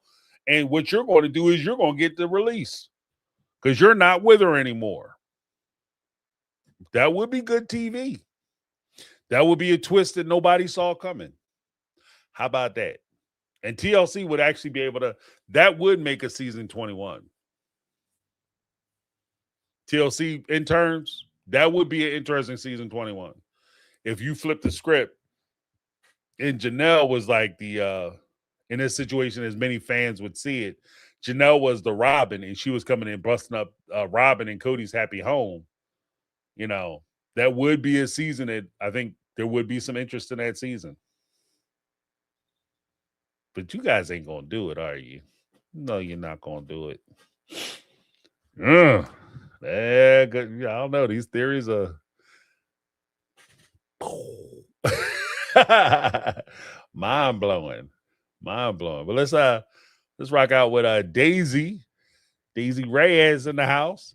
Yo, James, I just wanted to expound upon and highlight that point that you had made about how it was real fucking funny how when it was time to sign the motherfucking papers in Coyote Pass with Cody and Janelle and Robin and Mary, wasn't nobody making no eye contact, wasn't shit funny, didn't nobody have no hospitality, didn't nobody remember no manners. And when Janelle was with her friends or whatever, she's like, I don't want to talk to them, ain't nothing to talk about. I don't like them. And the girls were like, ooh. But when it's her and Cody in the dimly lit bar, it's key. It's look me in my eyes and my soul. It's a bunch of bullshit. Like, huh? So that's why we think she's shady sometimes, yo. I'm sorry. You know what? And here's the thing. even if you are a low down dirty cheater, you gotta be straight up with me. Like we gotta be consistent, you know. And that is like some ultimate side chick shit. That's side chick stuff. Like you when you see him with your wife, you with your lady, and you run into your side chick, and you sit there trying to pretend like you don't even know who the hell she is. But then you get off to yourself all of a sudden. Come here, girl. You know what I mean? Y'all be over there all far away. Get over here and give me some love. All right, now, what's up? You know, all that shit. No. Meet me with the same damn energy. Like, what are we doing? And Janelle is playing that position. Janelle's playing that position. So I'm just saying, like, I stand on the fact that when they were at Coyote Pass, it was all ice cold shoulders, wouldn't even look them in the face, rolling your eyes every time Janelle opened her mouth, or Mary. She didn't have shit to say. Mary just standing there smiling in their face. Hey, look at me. Right? The whole time. He had nothing to say. Every time Janelle opened her mouth, he rolling his eyes, looking at Robin. This stupid mug. Please, this stupid ass. She talking. What the hell you talking about? Whatever. Then all of a sudden you meet with Janelle and it's, hey girl, what's up? How you doing? I missed you so much. You've been the one I think about. That's why I came to you first, because you my favorite wife. Again, triangulating them. Like, you know what I mean? The sad part is that we get to watch them in real time do shit to each other that they've been doing. Like, we get to watch them do it in real time. So he triangulated Janelle against the other women by talking about how great she was. That's why he met with her first. You're awesome. You're easy to talk to. You're my best friend. Of all my exes, you're the one who I could actually talk to because we actually had a real relationship. Because you're the one. Oh, so I'm better than Christine and Mary? Yeah, but I mean, being the best, being being the shiniest turd in the bag, you're still a piece of shit. Like, so I don't know what you're excited about. But let's go to Daisy Reyes too. Yo, James, when Cody was having that fake ass apology with Janelle, and he said, "I'm sorry, I didn't protect you against Mary," like it all started to make sense about why she colluded with him about with the whole real estate, that whole shit that got the whole fucking audience in an uproar, and then there's still some of those fucking fans in denial about that shit. I feel like, and then he told her that he came to her first and stuff like that. I feel like she thinks that they're still kind of like the ultimate business partners, you know. And I think it's pretty hypocritical how she also got mad at Christine when Christine seemed to predict how this was going to end up right after they, I guess, seemingly split. So it's just like kind of hypocritical of her to catch a fucking attitude when she knew she might be susceptible to going back to him. Yeah, right.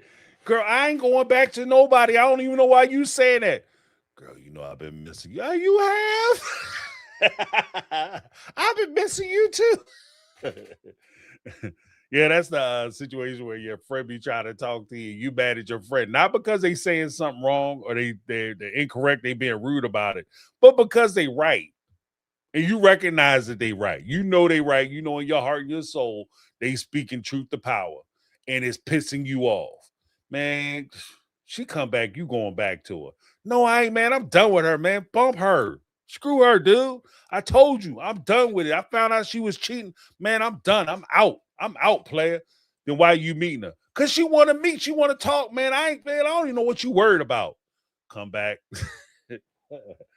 Man, we got to talk of this stuff. She explained herself, and I start realizing where I made my mistakes.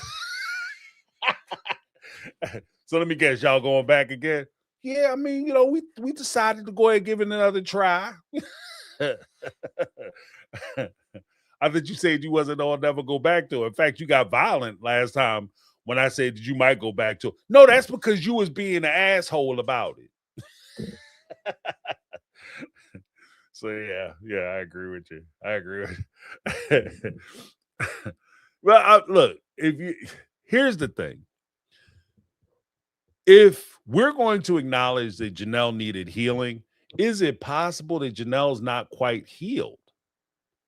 Since we're going to say that she needed healing, is it possible that is it possible that she needs more time apart? She needs more healing.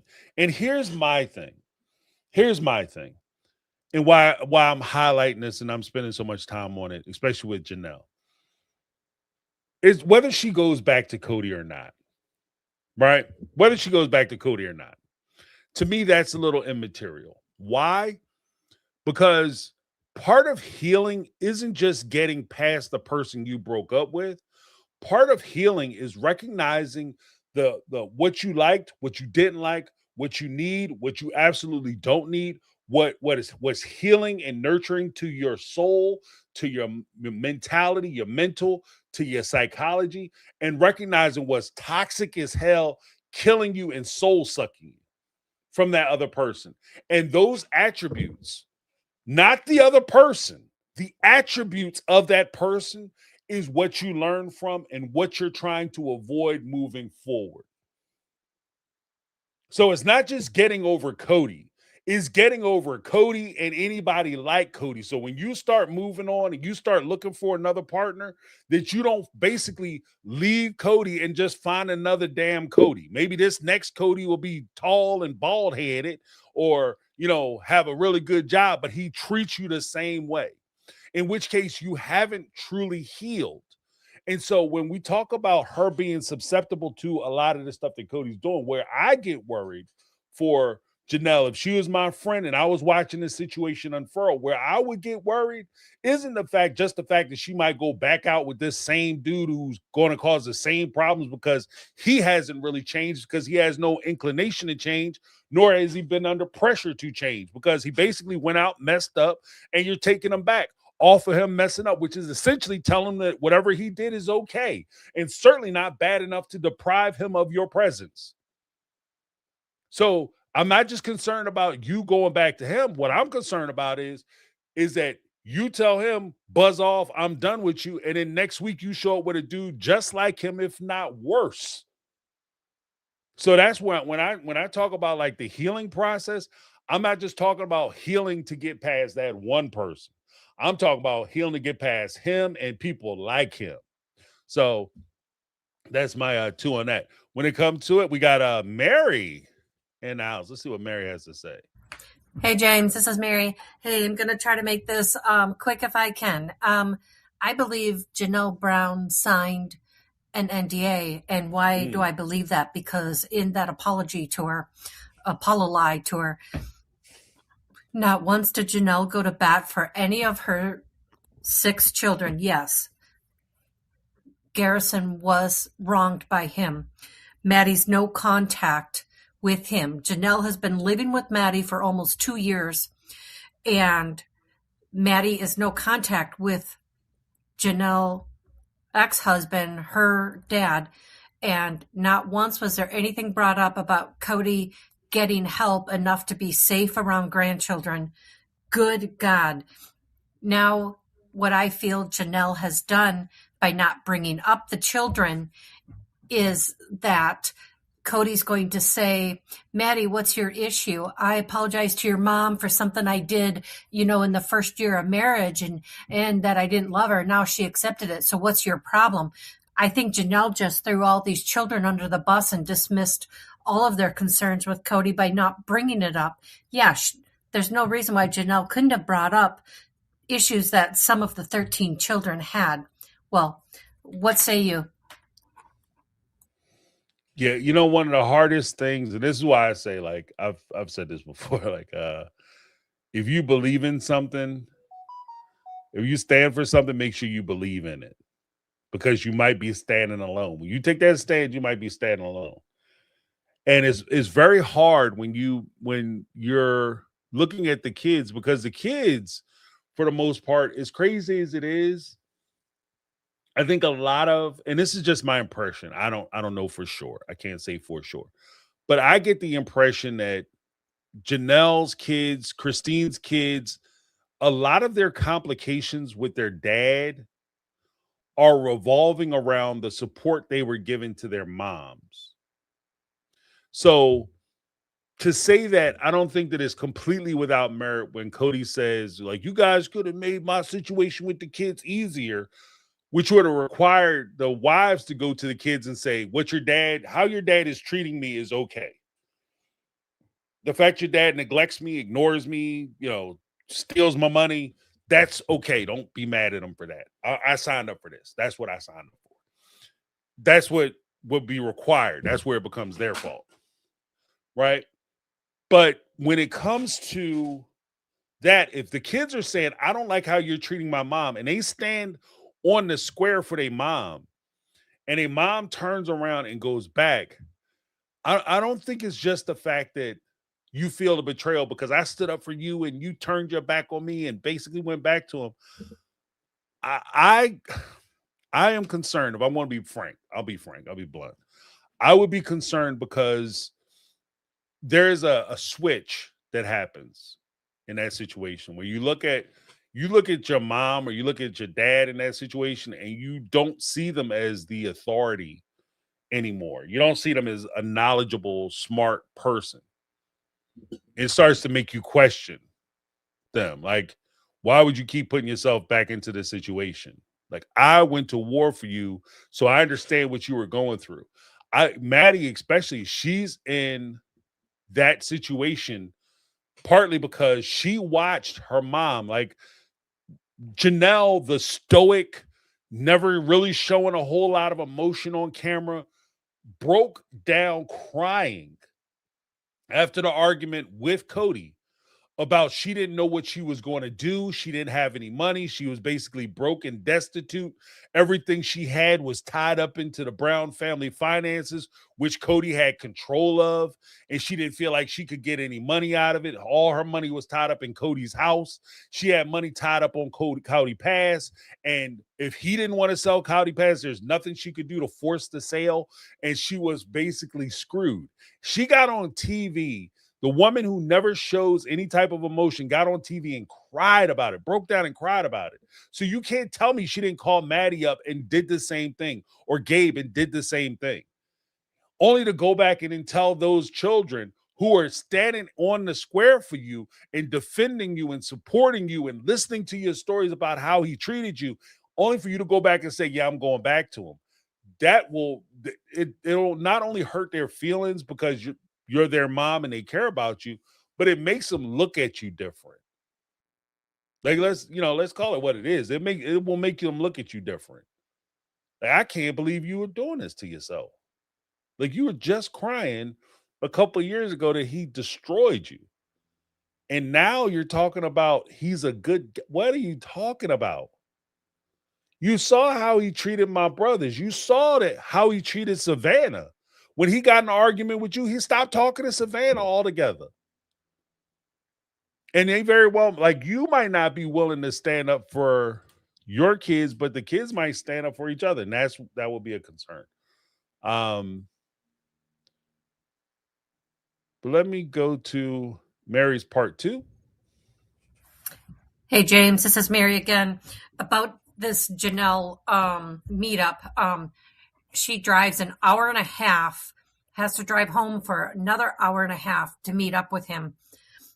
This just seems like Cody and her met up beforehand and wrote out a script. And I'm not trying to be crass or anything, but is it possible they did sleep together beforehand? Because this is Janelle gushing like a schoolgirl, like we've never seen before.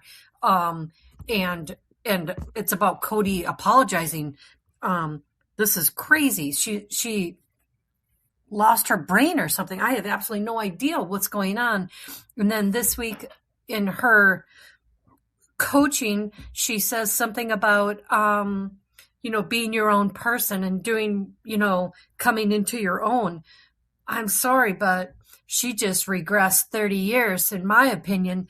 And again, I just feel so bad for these children because I think Janelle had the perfect opportunity to tell him how awful he has been to all of them. And not one word out of her about that. So, yeah, I'm pretty sure Janelle signed an NDA. She had to have. This is crazy. Anyway, let me know what you think. Thanks. Bye. Well, here's the thing with NDA.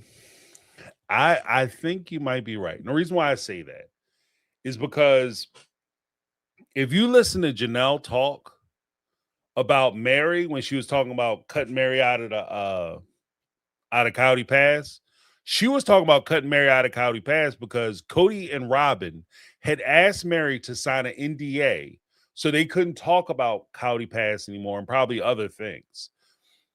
And Janelle was willing to cut Mary out because she didn't sign the NDA. That's what the argument was about. It wasn't that she wasn't filling out the paperwork or she refused to go down and fill out the deed and turn the deed in and have the property switched or sign off on the agreement to sale. That's not what it was. She didn't want to sign. There was no agreement of sale unless she signed the NDA. She didn't want to sign an NDA. So why would you get mad at Mary for not signing an NDA? And he didn't, and Cody and Robin didn't present Janelle with an NDA, the Teflon, what do you call it? The Teflon queen. He didn't give her an NDA. And if Janelle said, oh, well, he's going to take care of us, I'm going to just go ahead and sign it. And oh, well, because it's logical. It's a logical thing to do. I'm Captain Kirk. I'm Mr. Spock on Star Trek. It's logical, right? If she signed an NDA, she very well may not understand why Mary didn't sign it. So therefore, she want to cut her out or okay with cutting her out. So there's a possibility that Janelle, because I thought about that too. Like there's a possibility Janelle signed a damn NDA. Dumb as hell, but par for the course, I guess, at this point. All right, but we got Tanya Carter in the house. Miss Carter. The more I watch Cody, the more I realize we are literally watching a sociopath. Like, he sits down with Janelle and is like, I want to apologize for being angry over the family breaking up. Bro, a huge part of the family breaking up was because you were so angry. You were such an angry tyrant that people, couldn't be around you. That was part of why the family broke up, was because you were angry. You didn't get angry when the family broke up. You were angry, and that's why the family broke up. And then he's like, my children stopped talking to me after their mothers divorced me. No, their mothers divorced you because you stopped talking to them. Like, he is a psychopath. And one of the callers, I have to say, made what I think is a good point. I think these women did get paid to just listen to him and agree to the apology. It'll be interesting. I guess we'll find out when he gets with Christine, because he says Christine is a wild card. But I think it is all a setup. I think that they did get paid a little extra to accept his apology, because it's just psychotic. Yeah, I could definitely see them getting paid a little greasing the rails a little bit. That either they paid them like straight up bonus them, like hit them with a bonus, or the reality that the show would get canceled. Because again, I know and I recognize this because I was on the same train that, if Cody and Robin get knocked off the show, they could run spinoffs and this is TLC. I've come to that realization, especially after I got off the 90 Day Fiance train. TLC will spin any freaking thing off. They don't give a shit. They'll put it on. They'll run a special. They'll run a spinoff.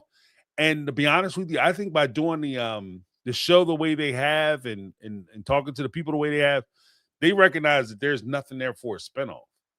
And they might have very well told them, like, look, without you guys all getting back together, there is no show. And so that in itself, because let's be honest, like these people they're reliant on this money. This is not a thing where they're just doing Sister Wives for charity and because they care so much about the fan base that they want to inform everybody what's going on. Because if that's the case, they aren't telling us anything. If we're going to be honest about it, they aren't being forthright with what's going on with the family and what's happening. So I feel like they just told them, like, look, we might give you a little bit of extra money. You'll get some screen time. But if we don't have something happen in this this season, this will be the last season. Think about it. What were the highlights of this season? The only thing we watched, that's why I'm like, what are they going to do a 4-part tell-all on? This season, what do we do? What do we watch? We watch Mary move. Well, Mary had already moved. So that's messed up. We watched McKelty move. We watched Mary get her house redone. We watched the apology tour. Robin's kids get baptized. Like, there's nothing in this. Like, this whole season is basically a wash. And so, like, what the biggest thing they have going right now is the apology tour for this season. That's what this season is going to be about. That's what it's going to be rooted in, the apology tour. So I could, either do this or be out. I can see them saying that. So yeah, I do think there might have been a conversation when I'm coming to Jesus moments. Either you want to be on TV or you don't. If you want to be on TV, we'll see you at such and such. Christine got smart because she was like, she negotiated a better deal. Like, okay, you gonna fly us out to Vegas. We're gonna stay at such and such hotel. You're gonna give us an activity that David wants to do, that he wants to enjoy. David has to be there, and he has to apologize to both of us. That's the only way I'm willing to do it. That's the benefit of marrying a millionaire, though. Next up, we got Tanya Part 2. The other thing, I think it was Megatron that said she felt like Christine might still have feelings for Cody. And I think she might be right, because it is true. The way Christine is reacting to having to meet up with Cody, like, oh, I just don't want to be with him. Oh my God. And like holding her chest and being all like childish and princessy. If you really didn't give two shits about somebody, and the show's paying you to fly out there, eat at a nice restaurant with your husband, to talk to this fool, sit there and eat your salad and just listen to whatever foolishness he has to say, and on your way out, give me my damn paycheck. Like, for her to be all, I think Megatron might be onto something. Once again, Megatron's calling it what it is. I think she actually might still have feelings for him, her. Well, yeah, he is kind of. Anyway, Yeah, shout out to Megatron. Here's the thing. I think there is when you fret too much, that would be like kind of a why are you so worried about meeting with him? Because if he says he's sorry, I mean, I'm so afraid. What are you afraid of? I'm gonna be there with you. Oh, but I mean, like those eyes. I mean, I'm just saying. What are we doing? Yeah, and again, I think that part of the pressure is that she has to be worried about, and there's two sides of it. I think that it could be that she's really attracted to him or still kind of in love with him. The fact that she has to keep trying to impress upon him, throwing David in his face, trying to be huggy buggy with David all the time. That could be one thing. The other part of it, though, is that the show might be pressuring her to continually talk about Cody and her ties to Cody and what's going on with Cody and how Cody is affecting her life now, because they don't have anything otherwise. And that's the other part of it. But let's go to Tanya Part 3. and then Cody's sitting there talking about, you get the high honor of me coming to you first to apologize. Bitch, please. Why does he always act like someone sitting in front of his funky ass is some sort of honor? You get the honor of being favorite wife. You get the honor. Nobody is honored to be anything to you, sir. Oh my God, he pisses me off. But then Janelle's sitting there talking about, maybe if she had, she always put the children first. And maybe if she had focused on them a little bit more, their relationship would have been better. No, it wouldn't have, because then he would have cussed you out the same way he cussed out Christine. You wanted us. You didn't want the family. You can't win with this fool. Unless your name is Robin Alice Brown, You cannot win with this fool. And the whole episode just got on my nerves. Janelle, the way she looked so giddy sitting across that table. As a woman, I know she wasn't done. You're right. She wasn't done, James. And I think it was Brittany who said he could have slid them fruit of the looms to the side under that table and it would have been on and popping. The whole episode. Not fruit of the O's. Yeah, because here's the thing. Like I don't know. I don't get too crazy with it. I'm just saying that if you go to the dinner where you meeting your ex, and not only you wearing the good draws, but you done went down and got your Brazilian wax, you know, we know what it is. It ain't no surprise. You got your landing strip. Like, no, look. Landing strip. But we know what it is. There was some preparation going on. You know, it is what it is. We know we know what time it is. There was no accidents. That was intentional. There was plans made. Like when you know, you put your good draws on. Like we know what time it is. And I again, I think it's a weird place that Cody is in, even with Janelle and like her sitting there saying that she wants him. Christine having to put herself on the ball where she's, you know, potentially meeting with him. In real life, this is part of the trade-off with shooting a reality show. In real life, one of the things I mentioned, Kathy Rand said it too. There's no way you're meeting with a narc ex. You know what I mean? Like if you have a regular old everyday average ass ex, there's a reason why you guys aren't together anymore. What are we meeting for? And I'm certainly not taking my current to go meet with my ex. You know, I'm not trying to mess my shit up that I'm enjoying. Like, I mean, girl, let me warn you. Like, no, don't warn her about nothing. Y'all have nothing to talk about. She's a good person. You clearly aren't. You know. So, I mean, it's done, and this is one of the downfalls. I think eventual downfalls or causes of a downfall for this type of reality show is that they're creating situations that just aren't realistic. It's not realistic that you're going to go meet. Like I'm not going to. Like, I wouldn't even cross the street to go meet with my wife's ex. Like I'm definitely not going to another state, spending a night to go sit up and have a conversation with him, and so he could profess how much he used to love her. I used to love her, but I had to get her. I'm not doing that shit. Yeah, girl, remember the first time we was together romantically? Are you kidding me? What are we doing? What are you talking about? You know, I remember when I said I didn't love you. I did. Why would you tell her that? Why would you tell her that? Remember I said I wasn't attracted to you? I was. You know, and somebody was Darlene Hall. Where's she at? Darlene Hall with the $2 super chat. Christine should eat nachos when Cody's talking. Yeah, right. Get a big old plate of nachos. These shits is delicious. You want some, David? You know, she put them in her mouth and have them kiss them out of her mouth. You know what I mean?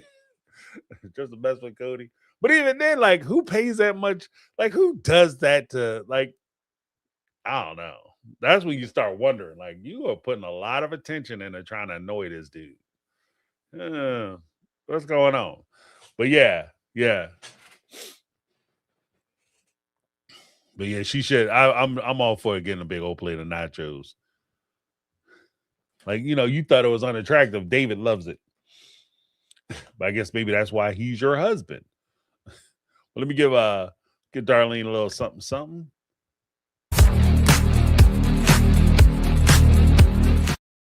All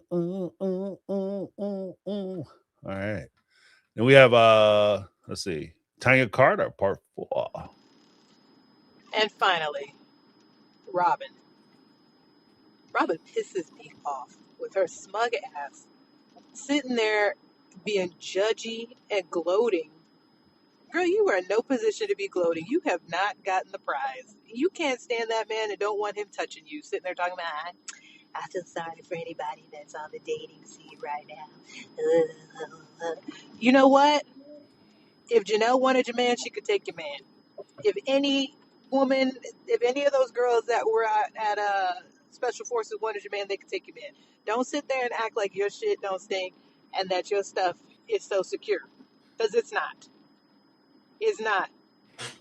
She gets on my nerves trying to look down on people. Like you have nothing to look down on, man. You're not sitting up high and pretty. You have nothing to look down on anybody about. Everybody's doing a lot better than you. So that pissed me off. Somebody did the math on her, all the jewelry she was wearing just in that one scene and said it was like $20,000 worth of jewelry, worth of bad jewelry, but $20,000 worth of jewelry just in that one clip of her saying that foolishness. The amount of spent money these guys are blowing through, they're going to be sitting under a bridge in a minute. And then who's going to be sitting there talking about, I feel bad for anybody who didn't know how to handle their money and is sitting under a bridge right now. She said sitting under a bridge. um, yeah, she had 20 G's. How you gonna have 20 stacks worth of jewelry? Here's the thing. I never understood that shit. If I had $20,000 to spend on jewelry, I wouldn't. Because I'd be too scared to go anywhere. You know, I live in a nice neighborhood, right? But I would never, like, $20,000 worth of jewelry. Could you imagine you getting stuck up for the 20,000? Like, dude, this 20,000. You got to do something to me. I can't just give this to you just on general principle. I can't hand it to you. You're going to have to take this off of my body. Like, there's no way I can give you $20,000. No, thank you. I would feel weird walking out the house with it. I'd be scared, standing around, just, or carrying it out of the house in my bag so I can go wear it on a stage somewhere. Like, ugh. You know what I mean? I'll be up there with my Temu shit. My Temu jewelry. All this shit fake. Yeah, this all fake. Y'all think I'll ball this shit? Somebody come over and throw a tool in my face. They can have all this shit. Yeah, I'll bag it up for you. I got the boxes at home. I will give you the boxes. You know what I mean? I don't care. There's no way in the world. And especially, you got bills. And as much as Cody talked about, like, he tried to sound responsible when they were moving out of Las Vegas, talking about, oh, well, I got kids to send to college. And your wife is spending 20 stacks on jewelry. You still got kids to send to college. And call me crazy. But wouldn't you want to pay that house off in the next few years? Like, he's already around the corner from 60. Do you really want to be paying $15,000 a month in mortgage at 65? You understand what I mean? Like, I don't know, man. I don't know. Like, you gotta take that 20. We're gonna put that on a mortgage. Are you crazy? Like, but I mean, at the same time, I guess Cody can't say too much because I mean he's been on set with $15,000-$20,000 worth of watches. So I mean, I don't know. Like you said, like, Tanya was saying, that's how you wind up broke. It's not that hard, Like, you think you got it, and then you don't realize you don't have it until you don't have it. But Unlimited Lipstick coming through with a $2.79 super chat. Cody and Robin love tacky, ugly stuff like school on Sunday. Yeah, right. No class. That's what I'm saying. If I $20,000 worth of jewelry, I couldn't even do it. And I don't even wear jewelry. I don't even wear jewelry like that. But if I had 20,000, I could think of so many more things that are worthy of my money than a necklace or rings or whatever. earrings and all that kind of shit. I can think of so many things that I'd probably rather do. I'd rather take my kids on vacation. If it's like that, I'd rather give them an experience and spend $20,000 on jewelry. I mean, 20,000 is a nice ass vacation. Don't get it twisted. But I mean, I could spend a quarter of that and have a bang up time with my kids, give them an experience. They get to go somewhere nice and have some fun, and they get to see more of the world, get to meet some interesting people and experience different cultures. I think that's probably not a great expenditure of funds, but I think it's better than the jewelry idea. I mean, I guess it's just different. Let me give Jen a little something. Appreciate you. OG triple OG.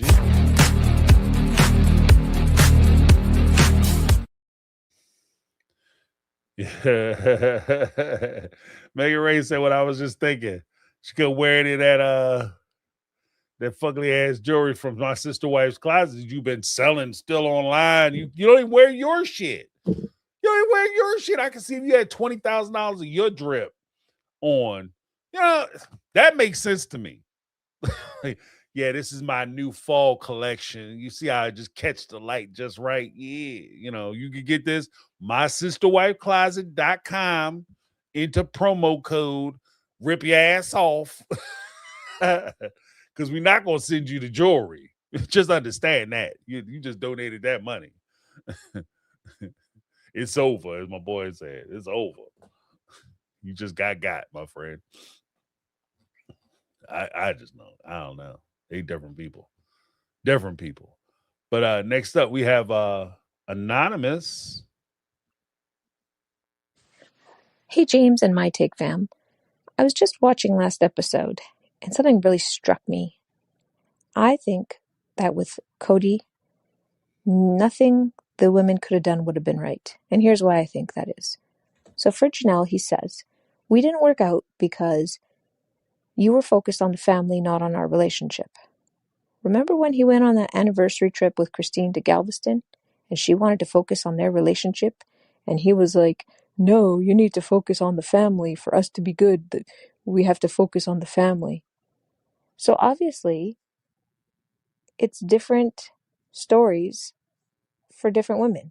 Christine, they couldn't be good because she didn't focus on the family enough. For Janelle, she can't be good. Their relationship wasn't good because they didn't focus on each other enough. So, which one is it, Cody? I don't think he wanted either of those situations to work. I think he just is using that all as excuses now, and I'm not buying a minute of it. So I think that's fair play, because at the end of the day, as she mentioned, like as Anonymous mentioned, I know who y'all, but I don't know if you want me to say your name. But as they mentioned, I almost slipped up and said it. That's why I said so. But as they mentioned, at the end of the day, it was one thing when it was one wife, but talking about the same issues, they cited a different reason. And then all of a sudden it's, oh, well, if you were doing what the other wife said that she should have been, I told the other wife she should have been doing. If you would have did what she was doing, then we would have been cool. But because you were trying to do the thing that she wasn't doing, then all of a sudden, you know what I mean? Like, either way, you were done. It's shifting goalposts. So it was never about the wives. It's about who he chose to be his wife, who he chose to be his partner. And unfortunately for the OG3, it was none of them. So you weren't going to convince him otherwise. Somebody asked, was the sister wife's closet still open? They're still open taking money. They're not sending any jewelry out. They'll take your money, though. That was revealed in season 20 or 19, where Mary had contacted them and said that people were contacting her asking about where's my stuff because they paid for it. They didn't receive a refund and they didn't receive the items. So they're still taking money. They're just not sending any jewelry out. When he said, if you can afford 4 homes and 100 plus acres, you're not broke in any way, shape, or form. I would agree with that, but for the fact that they have mortgages on all that. Like, having a mortgage or taking out loan and credit, using credit, is not you being well heeled. And if you're not managing your credit properly, if you're not managing what you pay, because at the end of the day, banks are there to make money. They don't give a shit. Like, realistically, you would think that a bank isn't going to give you the money if they don't think you can pay it back. That's not necessarily true. A bank will give you the money if as long as there's something there for them to take. If you have the house up for collateral and you say got the house for $2.1 million, they run their numbers, and they realize that with appreciation, so on and so forth, that they very well next 6 months to a year, that house may appreciate by $500,000. That's a push that they can get. And in addition to that, any fees or costs or fines or anything that they can charge you with, then they will give you the loan. It's just like the credit card model that credit model comes from I forget the name of the bank. There was a bank that specialized in that particular credit card model. And they specifically said that we target people who can't afford to pay us back, because the entire credit model was based on the idea that they would give you a loan or they would give you a credit card. You'll run that card up and you would not be able to pay the card back. And in fact, you would have late fees and overdraft fees and all kinds of fees that they would actually make a majority of their money on. They didn't make the money off of interest from you paying the loan back or the credit card back. They made money from the fines and the penalties of you not being able to pay. And then they add interest on top of those. So with that being said, I can see we can't assume that because they have these things that they're doing well, especially if they're bleeding off money and putting money in places where they shouldn't, like jewelry. If you have an open bill, because like I said, this show is not guaranteed.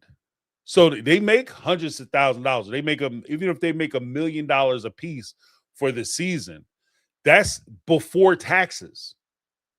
That's also before they start paying out everybody that they have to pay. I've been fortunate enough, blessed enough that I've worked in on some productions, and by the money that you make sounds like a lot, but by the time you get finished paying everybody out, and you pay, especially the tax man, because everybody bases their percentage off of 100% of what you made. So say you pay, like you make $100,000 for the season, 100 easy. You pay 20% to an agent, that's $20,000. But then you have to pay, say, 30% for taxes, probably more because it's so much money, but you pay 30% for taxes. That's $50,000 gone, because everybody starts from jump. So you're paying $30,000 to the tax man, you're paying $20,000 to your manager. If you have any costs or bills, that money gets sucked down. Then if you have anybody else that, on your pay schedule that you have to pay, and this is before you even see your money. And so by the time you get done, like out of that 100,000, you could walk away with like $20,000-$30,000. And it's a hurt piece, So just saying. And then you still got millions of dollars worth of house that you have to pay for. You still have school that you have to pay for. He's renting or purchasing a high-end car. Everybody has like dolls and expensive hobbies. They have jewelry and things that they're paying for. You could blow $1 million easy peasy, So like, well, we shall see. We shall see. But next up, we got Anonymous. Hey, James and My Take fam. One thing that really has me outraged that I'm not seeing anybody clock is Cody's neglect of Savannah and nobody's defense of her. And I'm really upset about this. The family has now had ample time to see the episodes on TV where Cody is spending thousands of dollars on his family with Robin at Christmas. Remember those motorbikes and the helmets and all the other presents loaded under the tree? And what did he say? Oh, I'll bring Christmas to Savannah later. Like, what kind of nonsense are we watching? And then, so you've had people able to see this. her siblings, her other mothers like Christine and Mary, and Janelle, I'm sure has seen this because I'm sure she's had to comment on it. And where's the defense of that little girl? Because she was still in her teens when this all happened. Where is any justice for Savannah? I am so disgusted. And the more I see these people, the more I get disgusted with all of them. I don't know. I'm raging now, and I just think the more we see of them, the more I'm not going to like. Yeah, it is kind of crazy how quickly they forget the kids, though. But again, that might be part of the. As crazy as it is, that all might be part of the NDA. Cody have Janelle sign an NDA. She can't talk about the kids no more. So he can't talk about how he's treating them, how he's mistreating them, what he's doing for them, what he's not doing for them, whether he talks to them or not. Maybe Janelle's locked up because of the NDA. That she signed because she was so anxious to get Cody passed. So I don't know, but I mean, it is kind of it. Again, this is one of those things where the longer the show runs, I feel like the more justification will be lent to Cody and how he acted or reacted towards the whole family situation. And that's one of the things that I struggle with, just because I recognize that that's coming down the line. Like sooner or later, Cody's going to turn this on the three women, and I don't know if they're going to be ready for it. But we have one more from Anonymous. And my final point for now at least, is, okay, he's making this apology to Janelle from 1993 where he didn't have her back and he took the other position, and how he's regretted that so much. Okay, well, what about 2019, 2020, and 2021 when she was needing a home and you didn't want to break your back to help her? You didn't want to do anything because you were just happy living in your McMansion with your gruesome other half. And you didn't have regrets then. And you still don't regret it because you're not apologizing for that most recent betrayal. And not only that, but that also betrayed Savannah, who was still a minor, who needed to be housed. And instead you left that all on Janelle's shoulders to try to figure out. And no apology for that. But let's pick out this rando thing from 32 years ago. That's not fresh. That's not recent. Let's pick that instead of something far more impactful.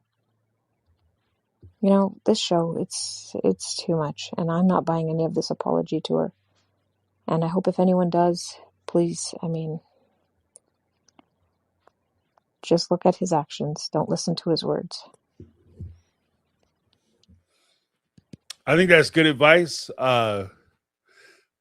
It's the apology tour is done for a reason, because they're trying to soften the people's view of Cody. That's what the apology tour is for. Because he's not apologizing for the things that he did. He's apologizing. The apologies he's making are very superficial, in my opinion. Like they're not deep apologies and things that he could be apologizing for. And certainly things that he should have come to terms that he did wrong. And maybe you start off with when I said I didn't love you, I did love you. I mean, okay, fine. But let's get to the nitty and the gritty. Like, what were we actually arguing about? What else were you doing that is clearly your fault that I was offended of? Because by the time you got to telling me you didn't love me, we had already broke up. So what else were you doing? And let's talk about those things. But good points all the way around. Next up, we have UK Michelle in the house. Let's check out what she has to say. Hi James, it's UK Michelle here, and I just wanted to say, number one, thanks for being the best at what you do. You really are. I just wanted to say that I agree with what Betty Aldridge said on Facebook 100% completely. She is spot on. The other thing is, let's be honest, Robin doesn't want anyone back in that family.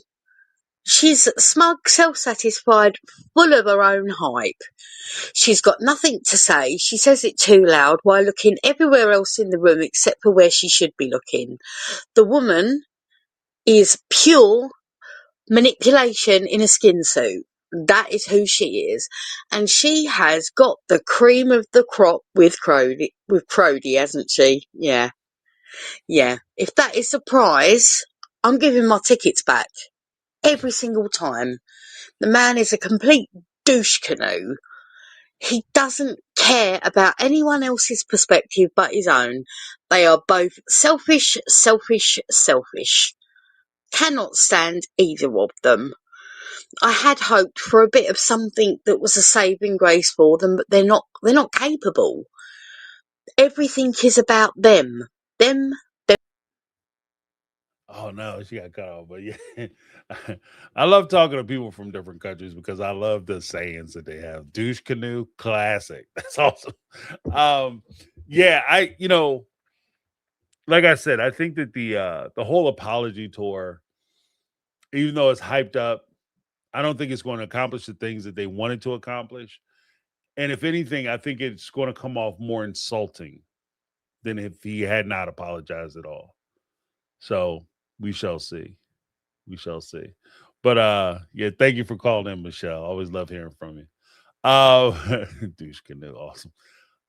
We have 3 more messages, then we have a special announcement for one of our folks. Anne. Hi, James. This is Ann. This is my quick take on Sister Wives. This could have been Mary's like rebuild year. I needed her to get a makeover from head to toe. She's renovating the B&B. We could have saw glimpses of that more. The speed dating, you do one episode of that. After that, we need to see you going on dates. Ron doesn't have a problem being on camera, so why can't we see you going on a date with Ron? Doing something adventurous with your friends. Not you pretending to go on speed dating and then you're getting like shy with the word sex and freak. You're in your 50s, Mary. It's coming off at this point that you have the maturity of a middle schooler at this point. That's just my personal opinion because the speed dating and the dating scenes with her are boring. And I also did hear that Jen's husband is doing better, so that's a good thing. But I really want to know with Cody, he keeps saying the wives hurt and betrayed him. How? How do they hurt and betray him?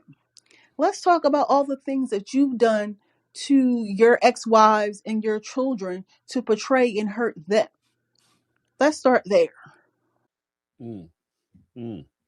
Yeah, yeah. Well, because I agree with the whole thing aspect with Mary. It would have been, I think it would have been more interesting if we would have saw her, like, not necessarily, like, I don't necessarily need to see her go get her hair cut and, buy clothes, but it would have been nice to see more of her focusing on herself and working herself up, how she's working through things, not just her sitting there talking shit about your ex.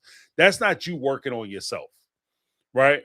But actually doing things to improve herself, doing things to show what she's doing to do the work and improving herself. It's kind of, I like the parallel of what Ann had mentioned, like showing that she's working to improve her house, and then she's also working to improve her own lifestyle perspective, understanding of things. I do think that I agree too. Like it's off-putting. So if I'm a single guy, like if I was a single guy, and somehow, some way, I found myself single in the next few years or tomorrow, right? I don't see a world where I would necessarily want a person. I mean, I guess it depends on personality, but I just don't. Do I want to? Would I want to be with a woman who is nervous about physical contact and everything is new? Like, I'm so past that shit. Like, I'm so past, like, oh, this is the first time I ever kissed a man. Like, I'm so past that, right? I'm not saying you got to be super duper freak, but I mean, holy smokes. Like, what are we talking about? I'm like you're on the freak scale where you at. I'm a 1. Well, I'm a pass. You understand what I mean? I'm gonna go ahead and pass on that. And like even with the I was debating whether I should do a video on Mary or not, but like the whole thing, like as far as like the single stuff is concerned, like if you look boring, if you look like you too much trouble, I'm not walking over there to talk to you.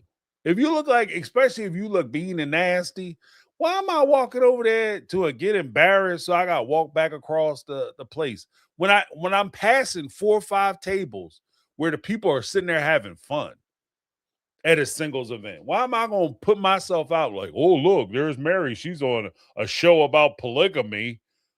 Let me go over there and talk to her. No, I'm already good. I'm as far as everything is concerned, I'm not looking for Mary to take care of me. So her being on the show doesn't do shit for me. Right. So yeah, I want somebody who's fun, especially like if your relationship ends in divorce or you guys get separated for whatever reason, even after a person passes away, I'm not looking to try to be with somebody I gotta cheer up. You understand? You know what I mean? I'm not looking to be with somebody that, I want to be with somebody fun, especially shit. I got, just nature. I have more days behind me than I have ahead of me. And I'm not trying to spend the sparse few I have ahead of me trying to, pull somebody out of their funk. Like if you're not over your relationship, then you need to go work on your relationship, work on yourself. Maybe this isn't the place for you. I'm just, I don't be an asshole about it. I'm just saying though. Like you in your 50s, your 60s, your 70s. Like, look, I ain't trying to, I'm not trying to change you. I'm so past. I'm so past the part of meeting somebody and trying to change them for the best. I wasn't doing that shit in my 20s and 30s. Right? I see potential in you and I'm gonna change you into from a caterpillar to a butterfly. Like, I'm not doing that. No. I was when I started looking for a serious partner, I'm looking at who you are. And if you don't change, am I okay with you, the person that you are? Not the person that you could be in 10 years if everything go right and I water you every other night. I mean, are you the person I could be with? I'm okay with being with you now. I'm not trying to change anybody. That's ridiculous. So no, if you're sitting there and you look like you just ate, a bag of raw onions and and lemon rinds, I'm not trying to look. You obviously are happy being sad. I don't want to be sad, so I'm gonna just go ahead and spend my time over here. That's the first thing. But let's go to Ann part 2. Hi, James. This is Anne again. I'm really starting to not like Janelle, or at least give her a side eye as the episodes progress this season. She initially told us that her polygamous friends were Cody and Mary. Now she's telling us this episode that her and Mary were never friends, they would never be friends, and how they had problems at the beginning of the marriage when she joined into the family. And I believe that. I believe that because you were messing with that lady's husband behind her back on the guise of being her friend and her sister-in-law. And I believe that Janelle was messing with Cody, even when she was married to Mary's brother, got divorced, was messing with that man again, and they concocted a plan to make her the second wife to get her into the family so they can continue their love affair. And I think that's why many of her family and friends had a problem with her joining into that family, not necessarily polygamy, but they had a problem with her joining into that family because you were just married to this lady's brother. And now you're about to mess around and be married to this lady's husband and be sleeping with him. Yeah, that's a side eye for me. Janelle has told us that Cody used to talk about Mary and Christine in a negative way to him. She never told them that. When he was trying to sell Coyote Pass under Mary, she didn't tell Mary that. She never once called Mary to see what was. Oh shoot. Let's go to our third. Hi, James. This is Ann. This is my last one. But I feel like Janelle used to be the one that Cody would tell certain things to that he wouldn't tell the other wives, even when he was talking about them. And she liked being in the know. She liked being the wife that knew certain things that the other wives did not. And then when Robin came into the picture, I feel that Robin was the one that Cody was confiding in and telling things to, and he stopped telling Janelle because she was no longer the favorite. And Janelle would go to Christine or go to Mary when she needed them to be on her side to help advocate for her in a way. Even with Maddie was seems like the only child that knew that Cody was in North Carolina because none of the other kids knew. She only knew that because Janelle is living with Maddie. So it benefits her in that way. So she uses people to her benefit, but she likes it when she's in the know or when she can get things off to benefit her. That's just my opinion. I think Janelle is very sneaky. Especially, I still want to understand why Janelle never told Mary and Christine what was going on with the finances.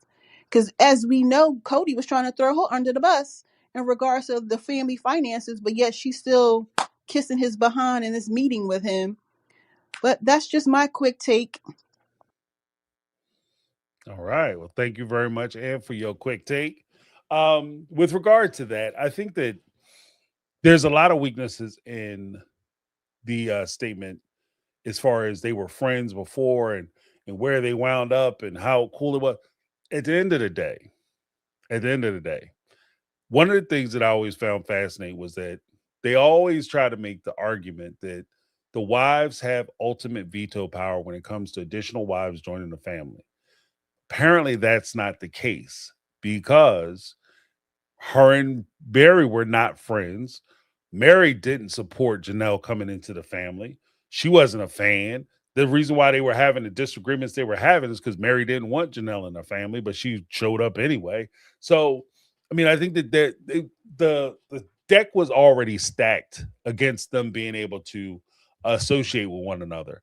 And it starts out, because it starts out with that level of animosity, I think it's only natural that it ends the way it did, where people aren't getting along, people aren't friends, people are suspicious of one another. People, don't give the benefit of the doubt or the cloak of charity to one another because they don't trust each other.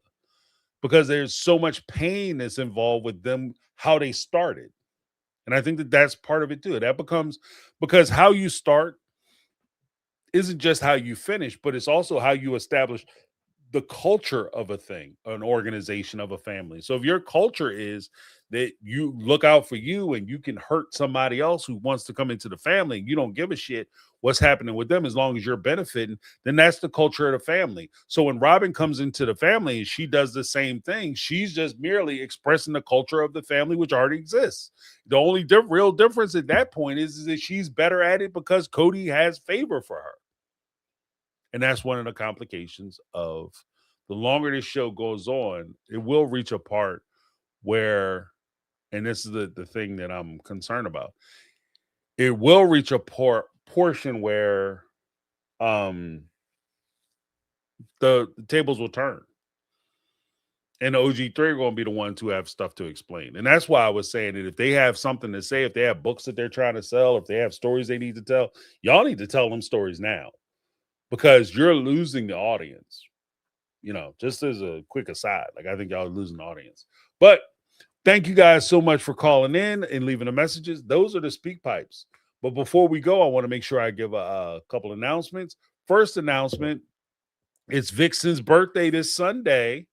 So we're going to shout her out now. Throw some hearts in the chat for Vixen. She's been a subscriber and a supporter for the channel for a long time. Let's give her a little celebration, some hearts and stuff in the chat. I'm gonna rock some too on my end. Let me see if I can do it. Yeah, here we go. I can do it. Some hearts and some celebrations. Happy birthday. And then on Sunday, if I don't remember, make sure you guys remind me that it's Vixen's birthday. We got to celebrate on Sunday as well. Keep it going. Keep the party going. So we're going to start Thursday, then Friday, then Saturday, then Sunday. It's going to be amazing. Hopefully you have an amazing time. Happy birthday. One year down, says she hitting a big 4-0. So welcome, sister. Welcome. Now is about the time you're going to start feeling those that youthful indiscretion when you were reckless with your body. You could jump off everything. You didn't mind sleeping in awkward, crazy positions. Now all of a sudden, see, that's like running up a credit card. And around 40, that bill starts coming due. So welcome to that. Um, yeah, but thank you guys so much for hanging out with me. And then make sure you keep an eye out because I will be dropping a Janelle apology video tomorrow where I have my revelation. And I want to hear what you guys have to say. I want to get your reactions to it, especially if you disagree with my position. Some of you will look at me and be like, James, you're going too far. You're saying too much. You're talking about that sweet angel. And again, I'm looking forward to hearing your responses. If you guys can prove me wrong, please do. Please do. I'm not afraid of disagreement. And just don't say, James, you're wrong, and leave it there. I feel as though you're wrong. She's amazing. And again, my video isn't necessarily saying that she's a bad person or anything like that, but you'll see when you see it. And then check out that first 60 seconds. That I spent a lot of time on that. But I want to give a huge shout out to Ty, Carmel Cuties, Linda. Oh, I didn't play Linda. Wait a minute. Hold up. Wait a minute. Wait, where's my thing at? We didn't play Linda. We just got 2 more messages, guys. Sorry about that. Oh, shit. Hold up. Wait a minute. All right, here we go.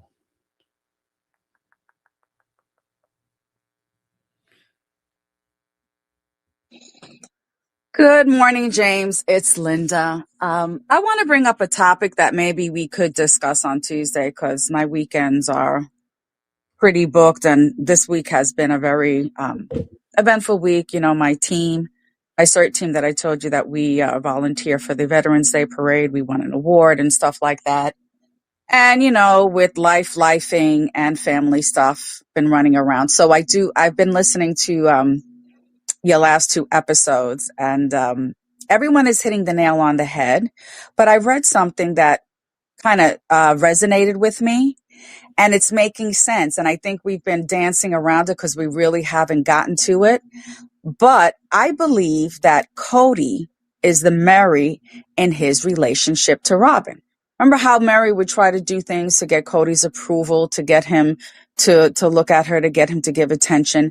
Cody is doing the same thing with Robin. I think we're kind of looking at it like he's faking it. I just think he's not very secure in his relationship because at the end of the day, if she divorces him, she's getting half of everything, even if it's half the debt, because then he's really going to have to scramble and find a lot of more shows. But I'd like to discuss it on Tuesday. So if you could bring this up as a topic, that would be great, because I think we need to look at that side.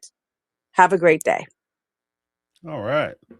I agree. I think that when it comes to Cody, I think that there's a level of insecurity because this is somebody he actually cares about.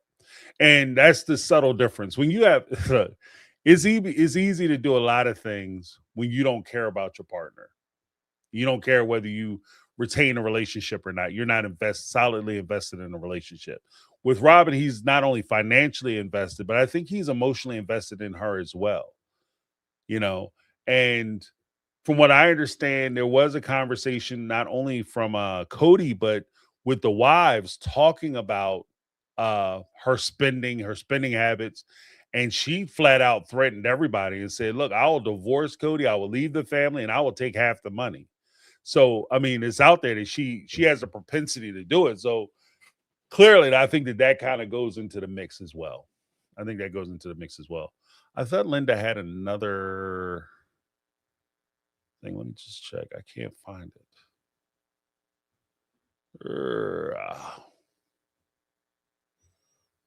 That's right. I will look because I'm going to jump off, but I will look. And if there is another message, I will play it next week. All right. I don't see it. But yeah, thank you guys so much for actually, here it is. Let me go this one way. Bow. Linda again. All right, here we go. And here's Linda's second message. If I can get it to upload. There we go.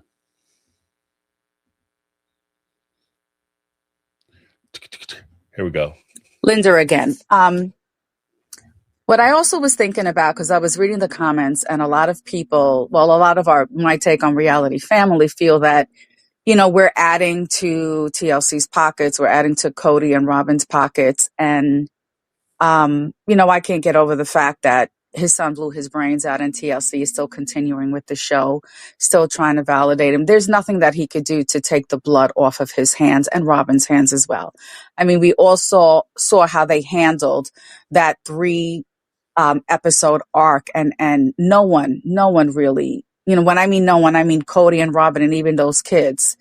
Even though I don't think the kids had a relationship with Garrison or the older ones, but even Cody never spoke from the heart. It was just all drama. And, Cody is, like I said before, like my grandmother said, the type of men that like to father children, have them, they're there when they're little, but once they're big and make their decisions, they're of no value. So I think collectively, if maybe we could come up with a strategy, I don't know if that would demonetize you or anything, but maybe change the frequency with which we meet to speak about Sisters' Wives. And maybe as a collective, don't subscribe to TLC. We could watch it on other platforms and have our discussion, but really take definitive action. Like, let's be part of the solution and not continue to be part of the problem. All right. In regards to that, I don't think the way things are going, I don't know if you even have to do anything. I think this is pretty much on automatic. They're going down like the Titanic. So we shall see. But thank you so much for calling in, Linda. But let's give thanks to everybody who called in. We have Ty, Carmel Cuties, Linda, yay, Sunny Bunny, Candace, Takia, Care Bear, Daisy Reyes in the house, Mary, Tanya Carter, Miss Carter, Anonymous, UK Michelle, and Ann. And I want to give a shout out to the Mega Mods in the house, Carmel Cuties, as well as Brittany Not Brittany and Lizzie B holding us down. Let me make sure I give everybody a little something, especially the folks from the who were generous enough to provide super chats. And I think, okay, yeah, some super chats. So we had Darlene Hall, new member in the house, re-upping. Then we had Jody Periscala. Then we had Betty Aldridge, Darlene Hall in the house, Unlimited Lipstick. Janet, thank you guys so much. And everybody in the chat, let me give you all a little something. All right, guys, thank you so much for joining us. Again, this was a fantastic Speak Pipe. I will be releasing my video tomorrow with talking about Janelle's end of the apology tour. Make sure you check that out. It should be fun. Well, fun for some of us. Others might be, might not like it as much. But let me know what you guys think. Leave a Speak Pipe. Hit me on an email. Leave a comment. Whatever the case may be. Make sure you subscribe. Ring the bell for notifications. I'm James. This has been my take for the Speak Pipe edition. And I'm out.